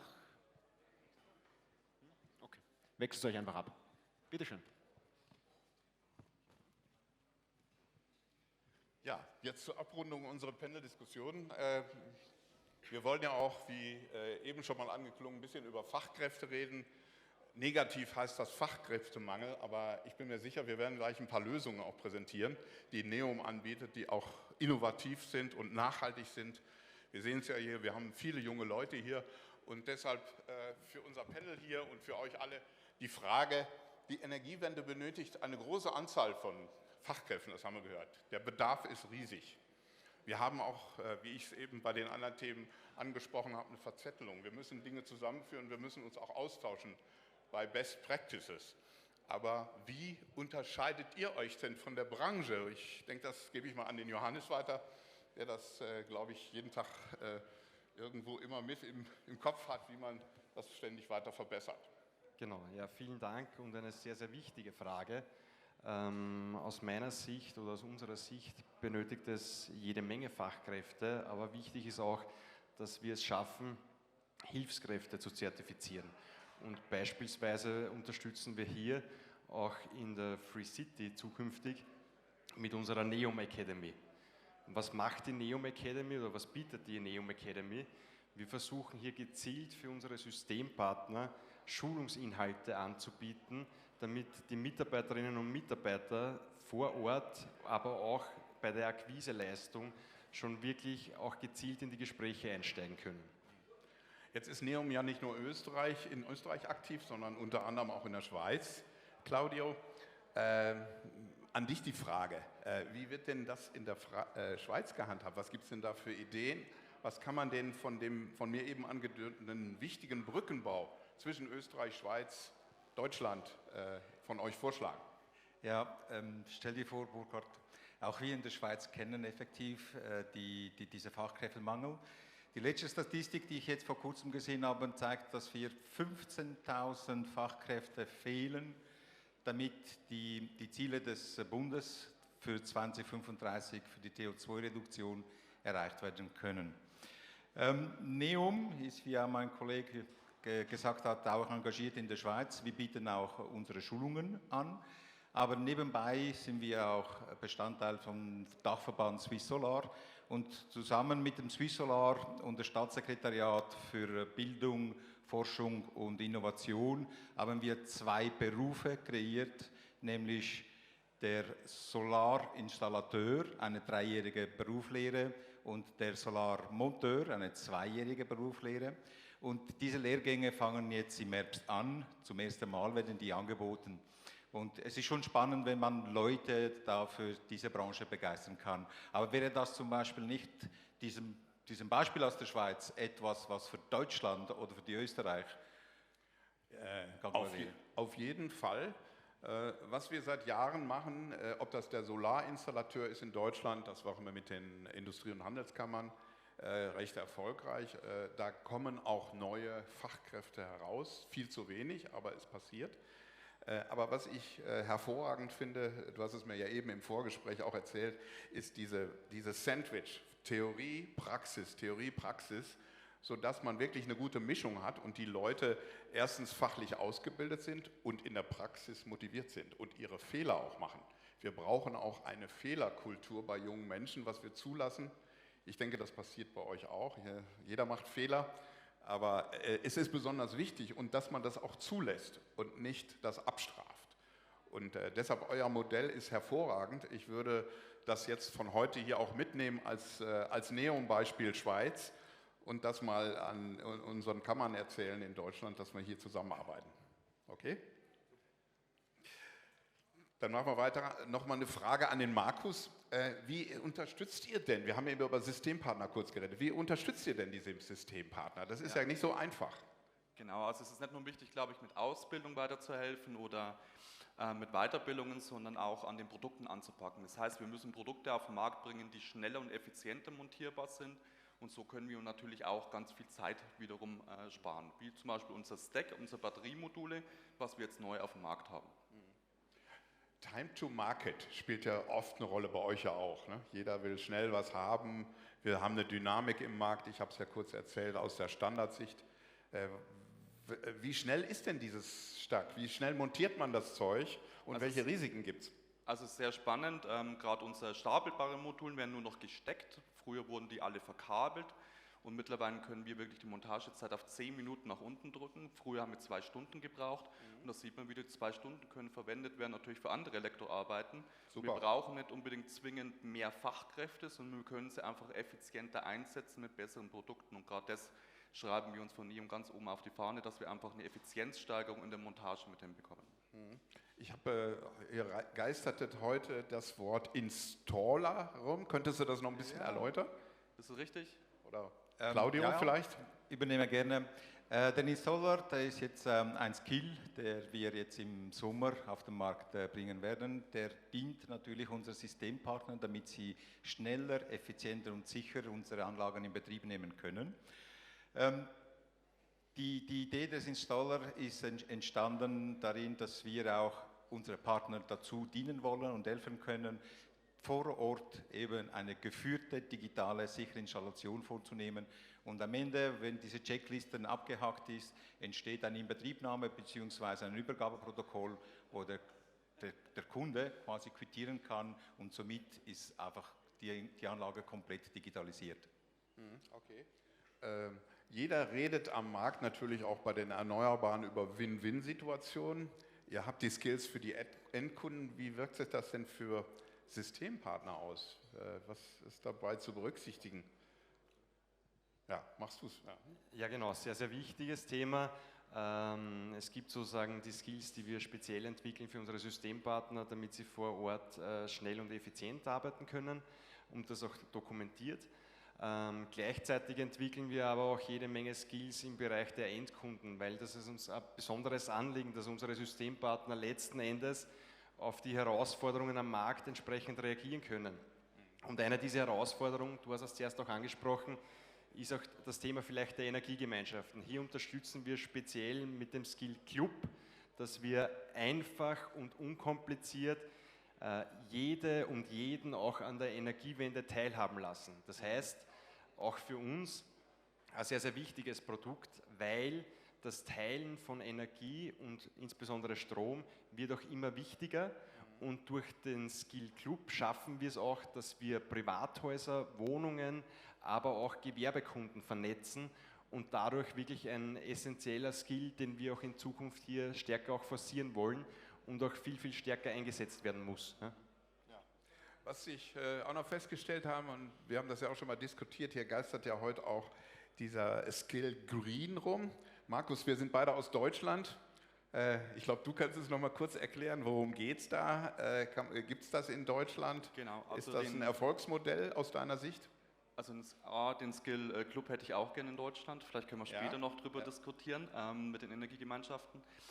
Den Skill Green haben wir jetzt seit guten 2 Monaten schon gelauncht mit dazu.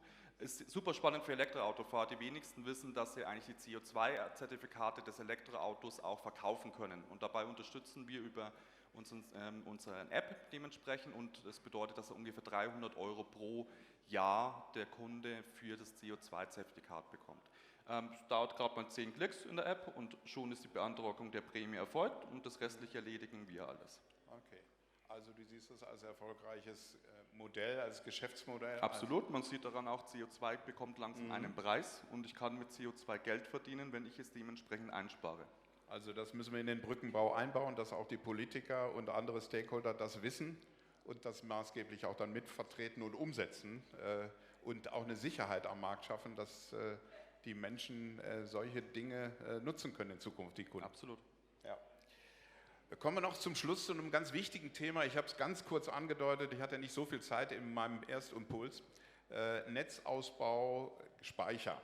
Viele Leute reden auch in Deutschland, auch in der Politik über große Pläne zum Netzausbau. Es scheitert sehr oft an Genehmigungen, politischen Interessen, wissen wir alle. Auch in Österreich ist das, glaube ich, nicht viel anders und der Schweiz.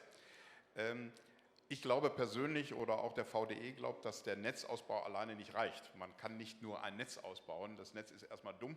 Wir brauchen, was ihr heute ja schon erklärt habt, eure Kollegen eben sehr eindrucksvoll mit Leidenschaft, wir brauchen gute Speichertechnologien mit Intelligenz, mit smarten Lösungen. So, und deshalb geht es neben Städten und Kommunen vor allen Dingen um Gewerbeobjekte, die wir ausstatten müssen.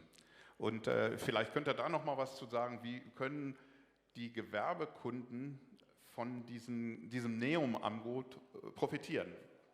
Was ist deren Added Value für deren Energiekonzept? Ja, Claudio. Danke. Genau hierzu bieten wir mit dem Block eine extreme flexible Lösung, Speicherlösung. Die kann man auch hier unten wunderschön präsentiert auch besichtigen in unserer neuen Free City. Der Block ist soweit flexibel, dass ich mit einer Batterie mehrere Herausforderungen des Netzes quasi bewältigen kann. Es geht ja um Peak Shaving, ganz bekanntes Problematik. Es geht auch um die Eigenverbrauchoptimierung, wonach auch entsprechend die Endkunden die eigene Produktion optimal dann nutzen können. Es geht um Blindlassenkompensation und viele andere Anwendungen, die da mit diesem Batteriesystem möglich sind. Gleichzeitig arbeiten wir hier Hand in Hand mit unserem Systempartner. Wir unterstützen unsere Systempartner mit unserer Expertise in Richtung Energiekonzepte, in Richtung Auslegung, eine optimale Größe des Systemspeichers, damit auch am Ende ein System entsteht, der optimal ausgelegt ist und wirtschaftlich sich dann auch bald oder sofort rentiert. Und das Ganze sollte eben dazu dienen, dass unsere CO2-Ziele, die ganze Dekarbonisierung auch einen effektiven Netz unterstützende Leistung erbringt und auch entsprechende wirtschaftliche Entlastung für den Endkunden. Prima, super. Letzter Punkt zur Abrundung hier in unserer kleinen Diskussionsrunde. Wir haben ja eben eindrucksvolle Zahlen von dem gehört, wie viel ihr da bewegt an Volumen, auch mit Kunden. Und der Support, der ist natürlich extrem wichtig. Auch der muss ja nachhaltig angelegt sein, die Kunden müssen zufrieden sein. Wenn man keine Kundenzufriedenheit hat, kann das Unternehmen langfristig auch nicht überlegen. Wie macht ihr das mit dem Support? Kannst du da nochmal abschließend was zu sagen? Ja, sehr, sehr gerne. Support ist essentiell, um unsere Produkte am Ende des Tages zu verkaufen. Wie wir hier agieren, ist auf zwei Seiten. Ja? Und eine Medaille hat auch zwei Seiten. Also einerseits versuchen wir, unsere Endkunden tatsächlich über einen First-Level-Support, über unsere Systempartner zu bedienen. Das heißt, sie sind hier an der Front, an unserer ersten Stelle und lösen hier die meisten aller Probleme oder auch Supportanfragen, die hier auftauchen. In zweiter Instanz haben wir ein eigenes Customer Development Team, wo wir hier auch spezifisch nochmal unterstützen und Fragestellungen, die vielleicht tiefer gehen, auch mit Skills oder Apps verbunden sind, lösen, die jetzt den Systempartner am Tagesgeschäft auch nicht hindern sollen. Ja. Gleichzeitig aber haben wir auch natürlich eine Supportabteilung für unsere Systempartner, wo wir auch hier wirklich auch versuchen, die Anfragen möglichst schnell und unkompliziert zu lösen. Vielleicht nur hier, weil du jetzt auch gesagt hast, wie sind wir hier aufgestellt. Ja? Natürlich extreme Wachstumszahlen, wir haben das auch eingangs schon von anderen Kollegen gehört, wächst auch die Abteilung des Support-Teams natürlich mit. Ja? Insgesamt sind wir jetzt mit 2023 über 22 Mitarbeitern der Supportabteilung und die Tendenz ist natürlich stark steigend, weil wir alle Anfragen auch bedienen wollen. Ja? Vielleicht noch eine kleine Ergänzung zum Schluss. Die Internationalisierung spielt natürlich auch eine Rolle. Neue Sprachen. Ich habe eben gehört, ihr verkauft nach Kasachstan. Da kann man schlecht Deutsch sprechen oder Schweizerdeutsch sprechen, sondern da braucht man eine andere Sprache. Von daher, ich glaube, das ist auch eine Sache, die gebe ich mit euch auf den Weg, nach 30 Jahren Erfahrung, frühzeitig mit daran zu denken, dass man sich darauf einstellt und diese Konzepte, die ihr hier jetzt für Deutschland, Schweiz, Österreich entwickelt haben, da fortgesetzt in anderen Sprachen auch zu machen. Ist unser Ziel. Ja. Ich bedanke mich.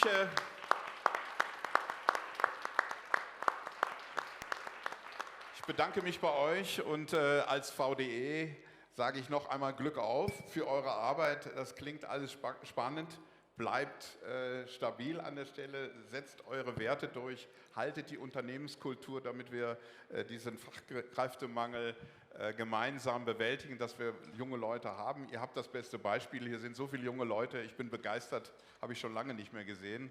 Und wie gesagt, nochmal Glück auf an Neum, herzlichen Dank fürs Zuhören und jetzt gebe ich weiter an Matthias.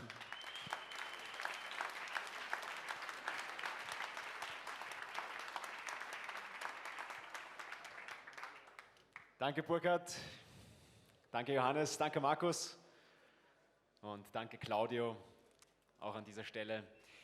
So, wer möchte was Reales sehen? Yes, sehr gut.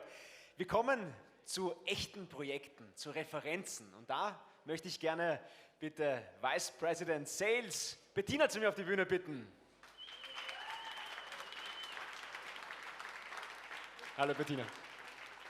So, du kriegst mein Mikro. Ich glaube, wir haben das eh schon hier standardisiert. Erzähl uns was. Vielen Dank.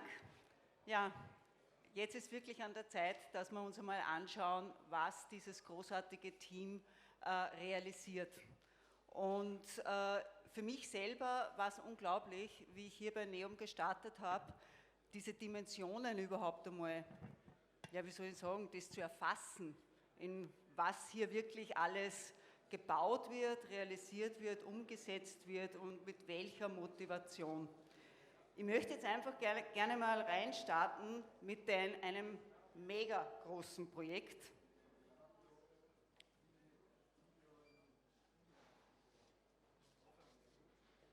IKEA. Geht der Ton? Hat keinen Ton. Also IKEA ist eines unserer größten Projekte, wurde realisiert im Jahr 2020 und 2021. Bis 2021 steht in Wien Westbahnhof und hat 1 Megawattstunde Speicher in einem Haus, was einfach wirklich einen Wow-Effekt bei mir ausgelöst hat. Das Interessante ist auch bei diesem Projekt, dass wir mit diesem Projekt in der Lage waren, auch wirklich alle Qualifizierungen durchzulaufen, damit wir im Regelenergiemarkt auch tätig sein können. Das ist etwas Fantastisches mit einer Investitionshöhe von 635.000 € und in 25 Jahren 400 Tonnen Einsparung ist das einzigartig. Und in 25 Jahren eine Gesamteinnahme von 1,3 Millionen €.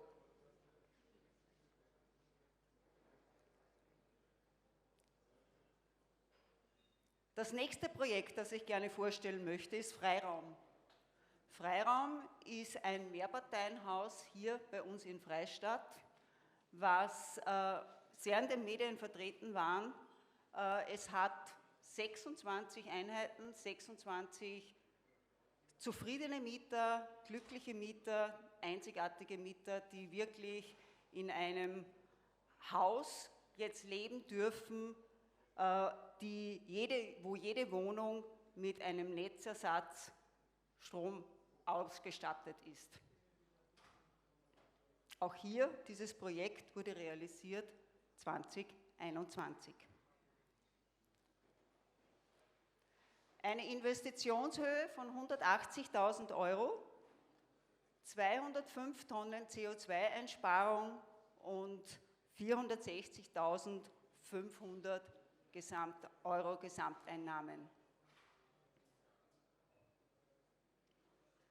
Und das dritte Projekt, das ich gerne vorstellen möchte, ist das Autohaus Reichert.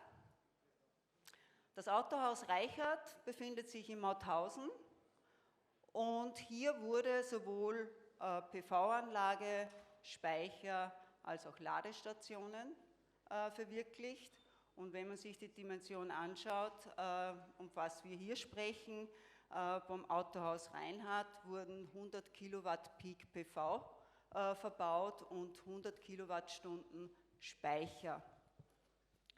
Damit gibt man den Mitarbeitern und auch vielen die Möglichkeit, hier auch bei diesen Ladestationen ihre eigenen E-Autos zu laden.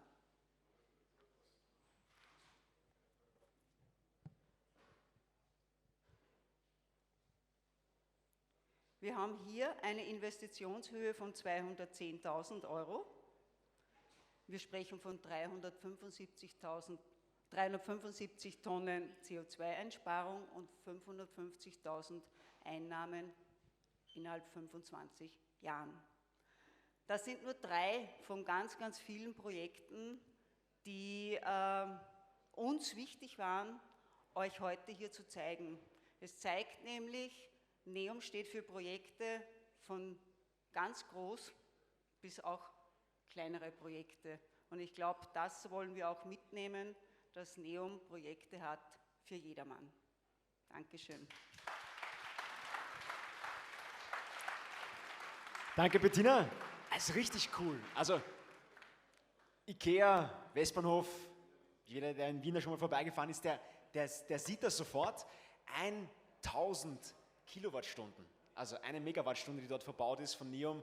Richtig toll und man sieht, in welche Richtung es geht. Und für große, aber auch für kleine Projekte hat NEOM die richtige Lösung. Aber wie bereits zu Anfang gesagt, ganz wichtig sind natürlich hier Partner, um auch das wirklich dann tatsächlich auf den Boden zu bringen. Also Lieferantenpartner und so weiter. Und die möchten wir jetzt ehren. Wir möchten sie prämieren und möchten ihnen ein Dankeschön sagen, dass sie den gemeinsamen Weg mit NEOM gehen. Dafür haben wir uns mehrere Kategorien überlegt und die sind Innovator, die sind Sustainability, die sind Newcomer und High Performer. Und dafür wird es einen Preis jedes Mal geben und wir bitten dann auch die Gewinner oder Gewinnerinnen dann zu mir auf die Bühne. Wir starten mal gleich los mit der Kategorie Innovator.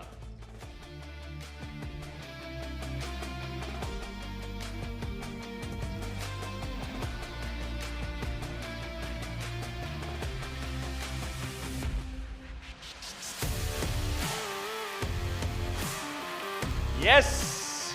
Wuhu! Gratulation an Unimarkt!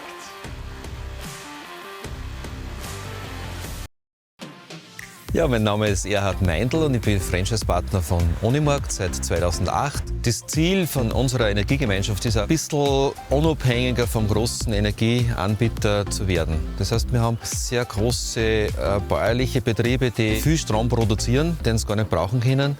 Und diese mit einzubinden in die örtliche Gemeinschaft, auch die Gemeinde wird einsteigen in die Energiegemeinschaft und da ein bisschen Unabhängigkeit zu erreichen, das ist also schon das große Ziel. Der Bereich Energie ist mit Sicherheit eine hohe Herausforderung im Betrieb durch die Küche und Kühlanlagen. Und wir haben uns entschieden, zur Energiegemeinschaft dazuzugehen, weil wir es für eine gute Idee halten. Die Ruhetage habe ich weniger Stromverbrauch und kann dadurch mehr einliefern. Dafür gibt es Wochenenden, wo ich mehr brauche, als ich produzieren kann. Und es gibt einige andere Teilnehmer bei der Gemeinschaft, denen ist genau umgekehrt und das ergänzt sich dann sehr gut. Der ursprüngliche Gedanke war ja, ich möchte gern einen Strom von meinen Kundschaften haben zum Kaufen. Ne? Und bei den ersten Sitzungen dann hat sich herausgestellt, dass eigentlich so viele Leute da sind, die selber einen Strom brauchen. Also die keine Möglichkeit haben, zum Beispiel Photovoltaik auf eine Dachel haben, weil sie eine Wohnung haben oder weil es nicht geht oder wie auch immer. Und da haben wir jetzt eigentlich in etwa ein Gleichgewicht für Stromproduzenten und Stromabnehmer gefunden und das hat mich eigentlich überrascht, dass so viele Leute da sind, die sagen, ja, ich möchte da auch dabei sein und ich möchte gerne auch einen Strom haben vom Nachbarn oder von irgendwen von Ort. Also ich glaube, dass das schon gut geht.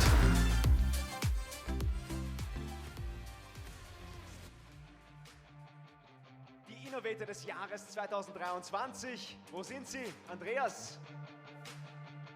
Ja, kämpft euch durch. So viele Menschen hier bei uns, live vor Ort, wir freuen uns. Hallo Andreas. Gratulation. Gratulation. Wir haben hier auch ein Mikro für euch. Ich darf euch das noch einschalten. Deines auch noch einschalten? Genau. Super.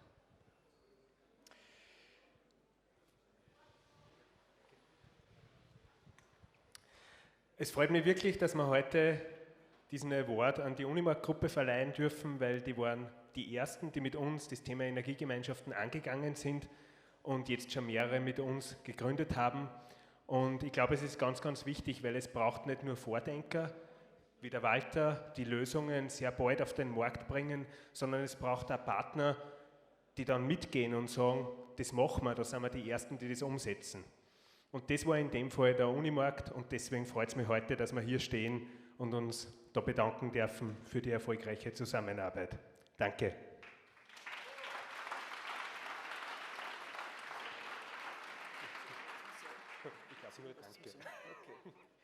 Vielleicht ganz kurz ein paar Worte zum Projekt Waldhausen, das ausschlaggebend dafür war. Genau, für uns ist natürlich, wir sind Nahversorger mit Produkten des täglichen Bedarfs. Und was ist da näher, um das Thema Nachhaltigkeit wirklich auch sichtbar zu machen? Dadurch, dank des Kurt, damals noch mit der TU Wien und dem Erhard Meindl, ist es uns aus unserer Sicht gelungen, wirklich hier einen Meilenstein zu setzen und beispielgebend für die rund 450 Standorte, die wir beliefern. Und wir werden natürlich die Auszeichnung vorne hinstellen in die Kommunikation und weitere Projekte, weitere Nahversorgungsprojekte mit Gemeinden, mit der Bevölkerung, mit den Konsumenten zu unterstützen, damit möglichst viele diesen Weg der Nachhaltigkeit auch mitgehen. Erhard, wie hast du empfunden, das Projekt? Naja, für mich war es so, ich kenne mich bei der Technik nicht so richtig aus, ich bin Kaufmann. Gell? Für mich war es interessant im Kopf und ich habe mir einfach gedacht, jetzt tun wir es einfach. Nicht nur reden drüber, sondern das tun wir es. Und ich habe mit Herrn Lehnertsberger zusammen, voriges Jahr, glaube ich, war mir das 3. Projekt in Oberösterreich, das ans Netz gegangen ist, und seitdem machen wir es, und mittlerweile sind 55 Teilnehmer in der Warteschleife, die darauf warten, dass bei unserem Projekt mittun können. Und das war's. Und für mich ist auch eine gewisse Kundenbindung natürlicherweise, weil mein Gedankengang war dahinter, ich kann einen Teil meiner Spanne meinen Kunden zurückgeben, indem ich einer kein Geld zahle, sondern einen Gutschein gebe. Und damit habe ich eine Kundenbindung, habe freundliche Gesichter, und wenn die Hausfrau kommt und zahlt mit dem Gutschein nachher, weiß ganz genau, der Strom hat einen Marschall gehabt, und das ist mein Strom, mit dem ich jetzt den Einkauf zahle. Und das ist super, glaube ich. Und genau deshalb gibt es den Innovator of the Year 2023. Stellen wir uns noch kurz zusammen, machen wir ein Foto gemeinsam. Herzlichen Glückwunsch.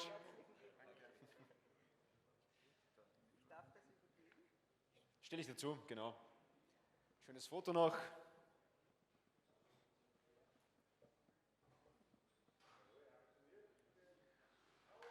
Bravo, super. Das freut uns natürlich immer besonders, wenn dann Partner hier auch bei uns sind, hier auf der Bühne, und wir gemeinsam feiern können. Und da gibt es auch schon die nächste Kategorie, die heißt Sustainability.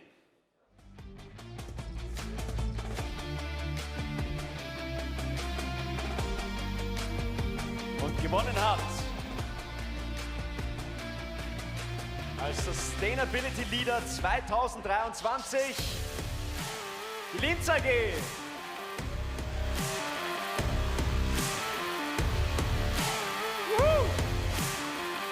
Mit dem Projekt Autohaus Feichtmeier. Mein Name ist Bernd Freises, ich bin der Geschäftsführer der Linz Energieservice GmbH. Wir sind das Energieeffizienz-, Energieoptimierungskompetenzzentrum der Linz AG, und unsere Aufgabe ist, bei großen Kunden im Businessbereich, aber auch im kommunalen Bereich, die Energieoptimierungen durchzuführen, aber auch die Kunden zu begleiten auf dem Weg zur Dekarbonisierung. Mein Name ist Thomas Priglinger, ich bin Abteilungsleiter in der Linz Energieservice, spezialisiert eben auch auf die Bereiche Photovoltaik und Speichertechnologie. Mit Neom verbindet uns schon eine langjährige Partnerschaft. Mittlerweile arbeiten wir sehr eng im Bereich der Speichertechnologie und Ladeinfrastruktur zusammen. Zum Projekt Toyota Feichtmeier. Toyota Feichtmeier hat von uns eine große Photovoltaikanlage bekommen, die speziell ausgelegt ist, um möglichst ein Optimum an Fördermitteln auch auszuschöpfen, aber auch möglichst ein Optimum für ihren Eigenstromverbrauchsanteil zu lukrieren. Das Projekt ist nicht klassisch von Toyota Feichtmeier gekauft worden, sondern wir haben da ein eigenes Finanzierungsmodell entwickelt, das heißt High Performance Contracting. Mit diesem Modell ist es möglich, ebenso Einsparmaßnahmen wie eine Photovoltaikanlage oder eine Ladestation oder eine Speicherlösung oder am besten in Kombination der drei, wie es hier stattgefunden hat, für den Kunden zum Nulltarif zu errichten. So hat der Kunde einen sofortigen Gewinn und natürlich eine optimale Ladeinfrastruktur und eine optimale alternative Energieerzeugung. Unser Motto ist immer als Linz AG aus der Region für die Region, und da freut es uns natürlich besonders, dass wir da so einen starken Partner wie Neom an unserer Seite haben, der uns da tatkräftig unterstützt im Bereich der E-Mobilität, aber auch Speichertechnologie und Photovoltaik.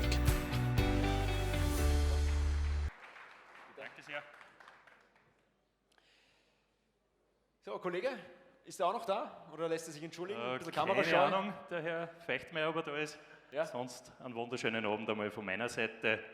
Und ja, es freut mich natürlich, dass da so viele Interessenten und Teilnehmer sind bei der heutigen Veranstaltung. Und auch nochmal danke für die Einladung und danke für das gemeinsame tolle Projekt. Das freut uns. Dankeschön. Okay. So. Gut, also manchmal ist es wirklich schwierig, vor die Kamera zu treten. Also ich verstehe, wenn jemand ein bisschen Sorgen hat, aber jetzt wäre die Möglichkeit hervorzutreten. Ist er da? Der Daniel Feichtmeier. Letzter Aufruf. Wäre doch ein schöner Moment gewesen. Hier Ich habe ihn aber noch nicht gesehen. Also. Achso, dann lässt er sich wahrscheinlich entschuldigen. Genau. Dann machen wir das. Vielleicht Genau. ganz kurze Worte zum Projekt Autohaus. Zum Projekt, also als Linz AG, ich bin Abteilungsleiter für den Bereich Energieoptimierung in der Linz AG. Wir setzen also immer wieder großartige Projekte um. Zum Projekt Autohaus, das ist gleich hier um die Ecke. Es ist eine große Photovoltaikanlage, also was halt raufgegangen ist auf das Dach mit einer Leistung von 115 kW Peak, raufgekommen. Es ist aber das Innovative daran, es ist ein sehr großer Speicher reingekommen. Und warum so ein großer Speicher? Natürlich von der Firma Neom, weil auch eine große Ladestation gekommen ist mit einer Leistung von 150 kW. Und dass man diese Leistung bekommt, bedarf es natürlich eine Herausforderung an das Netz. Und da wirkt ein Speicher wirklich toll, weil der kann die Energie kurzfristig zur Verfügung stellen, was genau das Auto braucht. Und das ist das Innovative an dem Projekt. Und das noch Innovative, was mich besonders freut, das Ganze ist auch über ein spezielles Finanzierungsmodell finanziert worden. Das heißt, eine Ladestation, eine Photovoltaikanlage und ein großer Speicher hat dem Autohaus unterm Strich nichts gekostet, weil es rein aus der Einsparung refinanziert wurde. Und danke auch nochmal an den Herrn Landeshauptmann, weil es wurde sehr gut gefördert vom Land Oberösterreich. Toll, super. Das kann man sich als Pufferspeicher vorstellen, ne? Also es kommt nicht vom Netz, die Stromstärke, sondern die wird...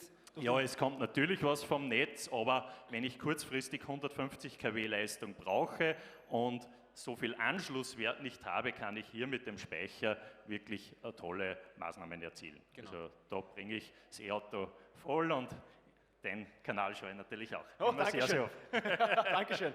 Super, Autohäuser mit solchen Ladestationen sind natürlich sehr beliebt, kenne ich selbst. Herzlichen Glückwunsch und Gratulation an die Linz AG und das Autohaus. Danke sehr. Feichtmeier.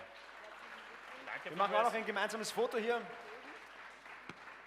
Ich nehme mal das Mikro ab, weil so viel, glaube ich. Dann komme ich mal hier auf die Seite. Dann machen wir noch ein gemeinsames Foto.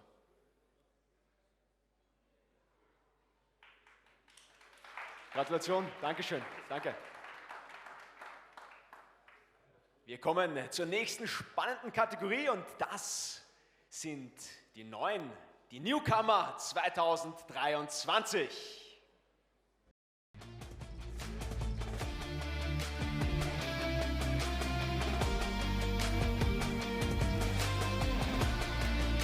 Und der Newcomer of the Year ist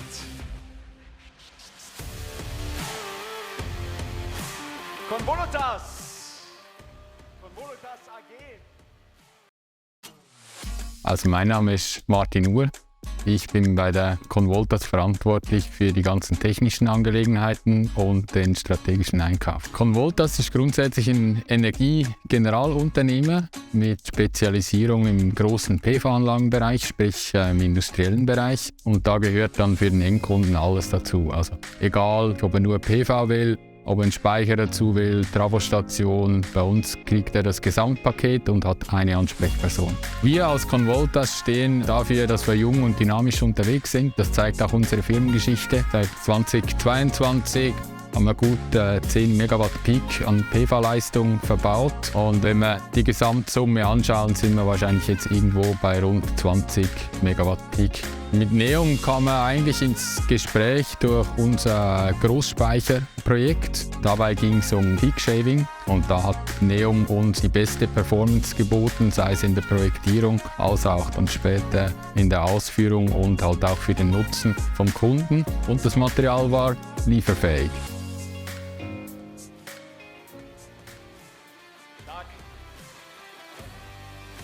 Gratulation.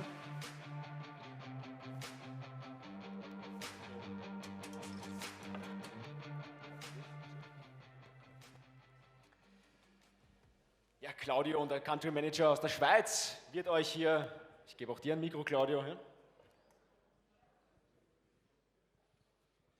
Ja, ich kann mich nur bedanken. Die Schweiz ist ja erst vor einem Jahr gestartet. Convolutas ist seit Anfang an dabei. Die bringen eine extreme hohe Expertise. Wir unterstützen uns gleichzeitig, also gegenseitig. Und so sind wir zu mehreren spannenden Projekten.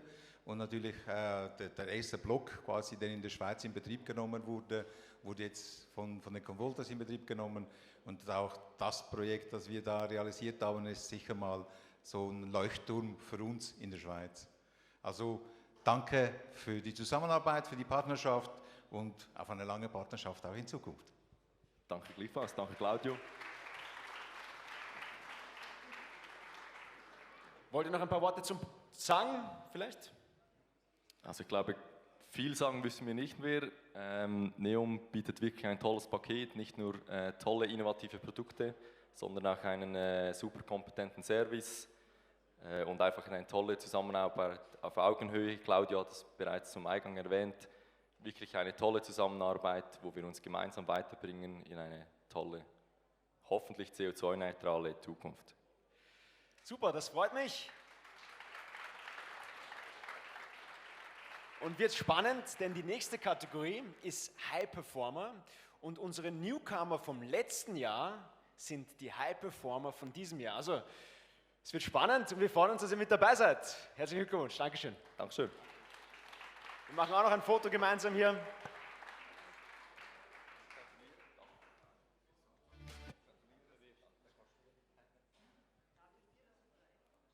Ja, wir können wieder Musik hier spielen. Hier ein Foto noch.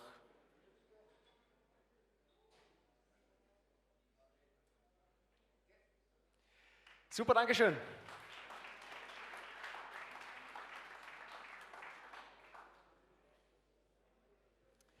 Ja, die nächste Kategorie ist die High-Performer-Kategorie.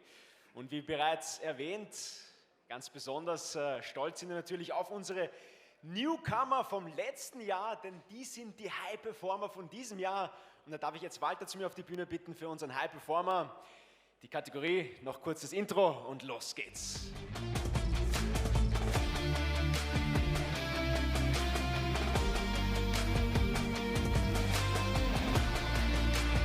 Die High-Performer 2023 sind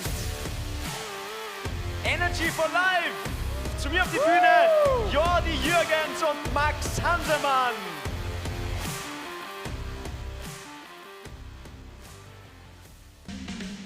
Die Firma Energy for Life, der erste Gedanke dazu kam letztes Jahr im Frühjahr 21 auf. Ich war selber schon vorher in der Branche tätig und so hat sich diese Kombination damals ergeben. Wir haben uns einfach ein bisschen damit beschäftigt und da war einfach ganz klar zu sehen, es ist eine extrem spannende Branche, das Potenzial ist riesig. Und so haben wir dann letztes Jahr im August offiziell die GmbH gegründet und sind seitdem stetig am Wachsen.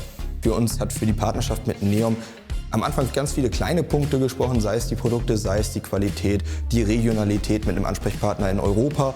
Mit der Zeit ist es aber vor allen Dingen einfach das Thema Partnerschaft, glaube ich, ganz klar gewesen. Genau, richtig. Einfach, dass wir zusammen mit Neom wachsen, zusammen hier im Norden die Firma Neom auch mit aufbauen. Und das ist auch mittlerweile einer der Hauptgründe, dass wir wirklich partnerschaftlich, und das ist das Wichtige daran, zusammenarbeiten.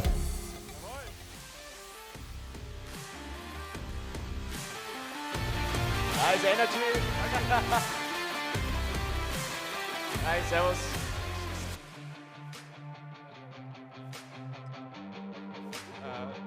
Ja, Matthias, du hast gerade schon gesagt, dass die Newcomer vom letzten Jahr tatsächlich heute auf der Bühne sind und die High-Performer. Da brauchen andere Firmen mal schnell 4 Jahre dafür. Ihr habt es innerhalb von 1 Jahr geschafft. Vielleicht wollt ihr ein bisschen uns erzählen, was so letztes Jahr bei euch passiert ist und könnt es einfach ein bisschen erläutern, wie der Erfolg zustande gekommen ist. Ja, ich glaube, wir haben letztes Jahr ganz gut durchgezogen. Wir sind letztes Jahr, ich glaube, zu diesem Zeitpunkt hatten wir eine Mitarbeiterin, einen Mitarbeiter. So ungefähr muss es gewesen sein, glaube ich. Ich glaube, waren zu 3 oder zu 4 zu dem Zeitpunkt. Genau, sind im Zeitpunkt jetzt 54 Leute. Also haben im letzten Jahr gut aufgebaut, gut dazu gemacht und ich glaube, einfach täglicher Ehrgeiz, der das Ganze nach vorne treibt. Auf jeden Fall. Vor allen Dingen auch der Punkt, sage ich mal, das Handwerk ins eigene Haus zu holen, um da ganz klar einen Schritt nach vorne zu machen, sich selber bzw. die Firma stärker aufzubauen, eine vernünftige Basis auch aufzubauen, auf der man vernünftig arbeiten kann, hat da viel zu beigetragen. Und dazu natürlich auch eine vernünftige Partnerschaft mit verschiedensten Lieferanten, unter anderem vor allen Dingen im Speicherbereich, natürlich Neom. Absolut. Gratulation.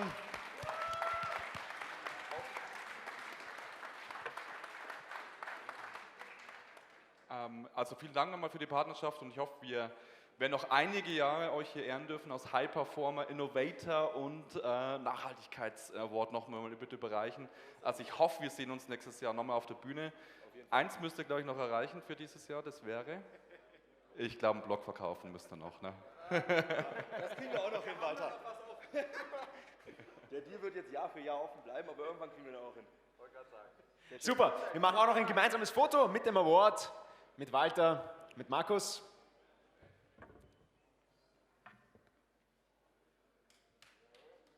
Gratulation, nochmal Applaus. Wir wollen auch mal ein Bild machen. Ist erlaubt, natürlich. Und ihr müsst im Hintergrund ganz toll jubeln. So. Dann einmal einen Applaus schaffen wir noch bitte. 1, 2, 3. Woo! Yes. Sehr gut. Vielen Dank.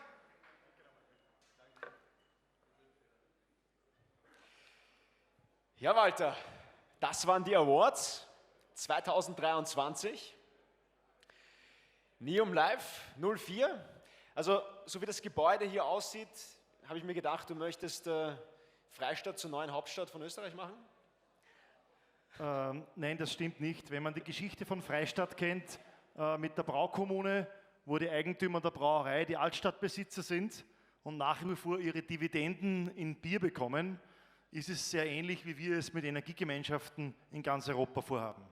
Und wenn man hier hereingegangen ist in die Free City über die Zugbrücke, dann versteht man auch, wie Freistadt als Handelsstadt, die damals Salz nach Prag gehandelt hat, vor mehreren 100 Jahren, auch wie die tickt. Und ich bin stolz, ein Oberösterreicher zu sein und ich bin stolz, Europäer zu sein und ich bin auch stolz, mit euch allen ein Weltenbürger zu sein. Und wenn wir uns alle fest zusammennehmen, sind wir wirklich die Generation, die den großen Unterschied macht. Und von meiner Seite, Matthias, möchte ich Danke sagen, dass du mich unterstützt und nicht mittlerweile ein guter Freund geworden bist. Und ich würde sagen, wir lassen heute dieses Event noch etwas ausklingen, gemütlich, damit wir morgen wieder alle frisch und munter sind. Wir feiern gescheit, aber lassen das Gebäude stehen, ne? Wissen wir schon. Also, vielen lieben Dank, Walter, auch an dich. Danke für die herzlichen Worte. Und ich wünsche Neom alles Gute zum 4. Geburtstag. Und ich freue mich, wenn wir uns zum 5. Geburtstag wiedersehen. Danke.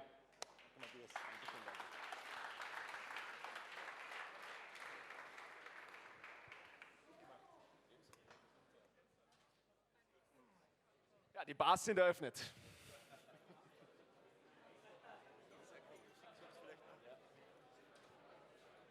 So, Licht auf und Musik machen. Ja, genau. Und an alle vielleicht noch, ihr könnt euch natürlich im Gebäude frei bewegen. Seht euch das ganze Gebäude an. Unten, einen Stock tiefer von hier, sind die Speicher. Das ist ganz besonders cool zu sehen. Einfach hier die Stufen runter. Dann sind hier gleich unten die Neom-Speicher, die ihr euch anschauen könnt. Ansonsten lasst es euch gut gehen heute noch. Bewegt euch frei herum. Seht euch das Gebäude an. Und feiern wir heute Nacht noch, was das Zeug hält. Dankeschön.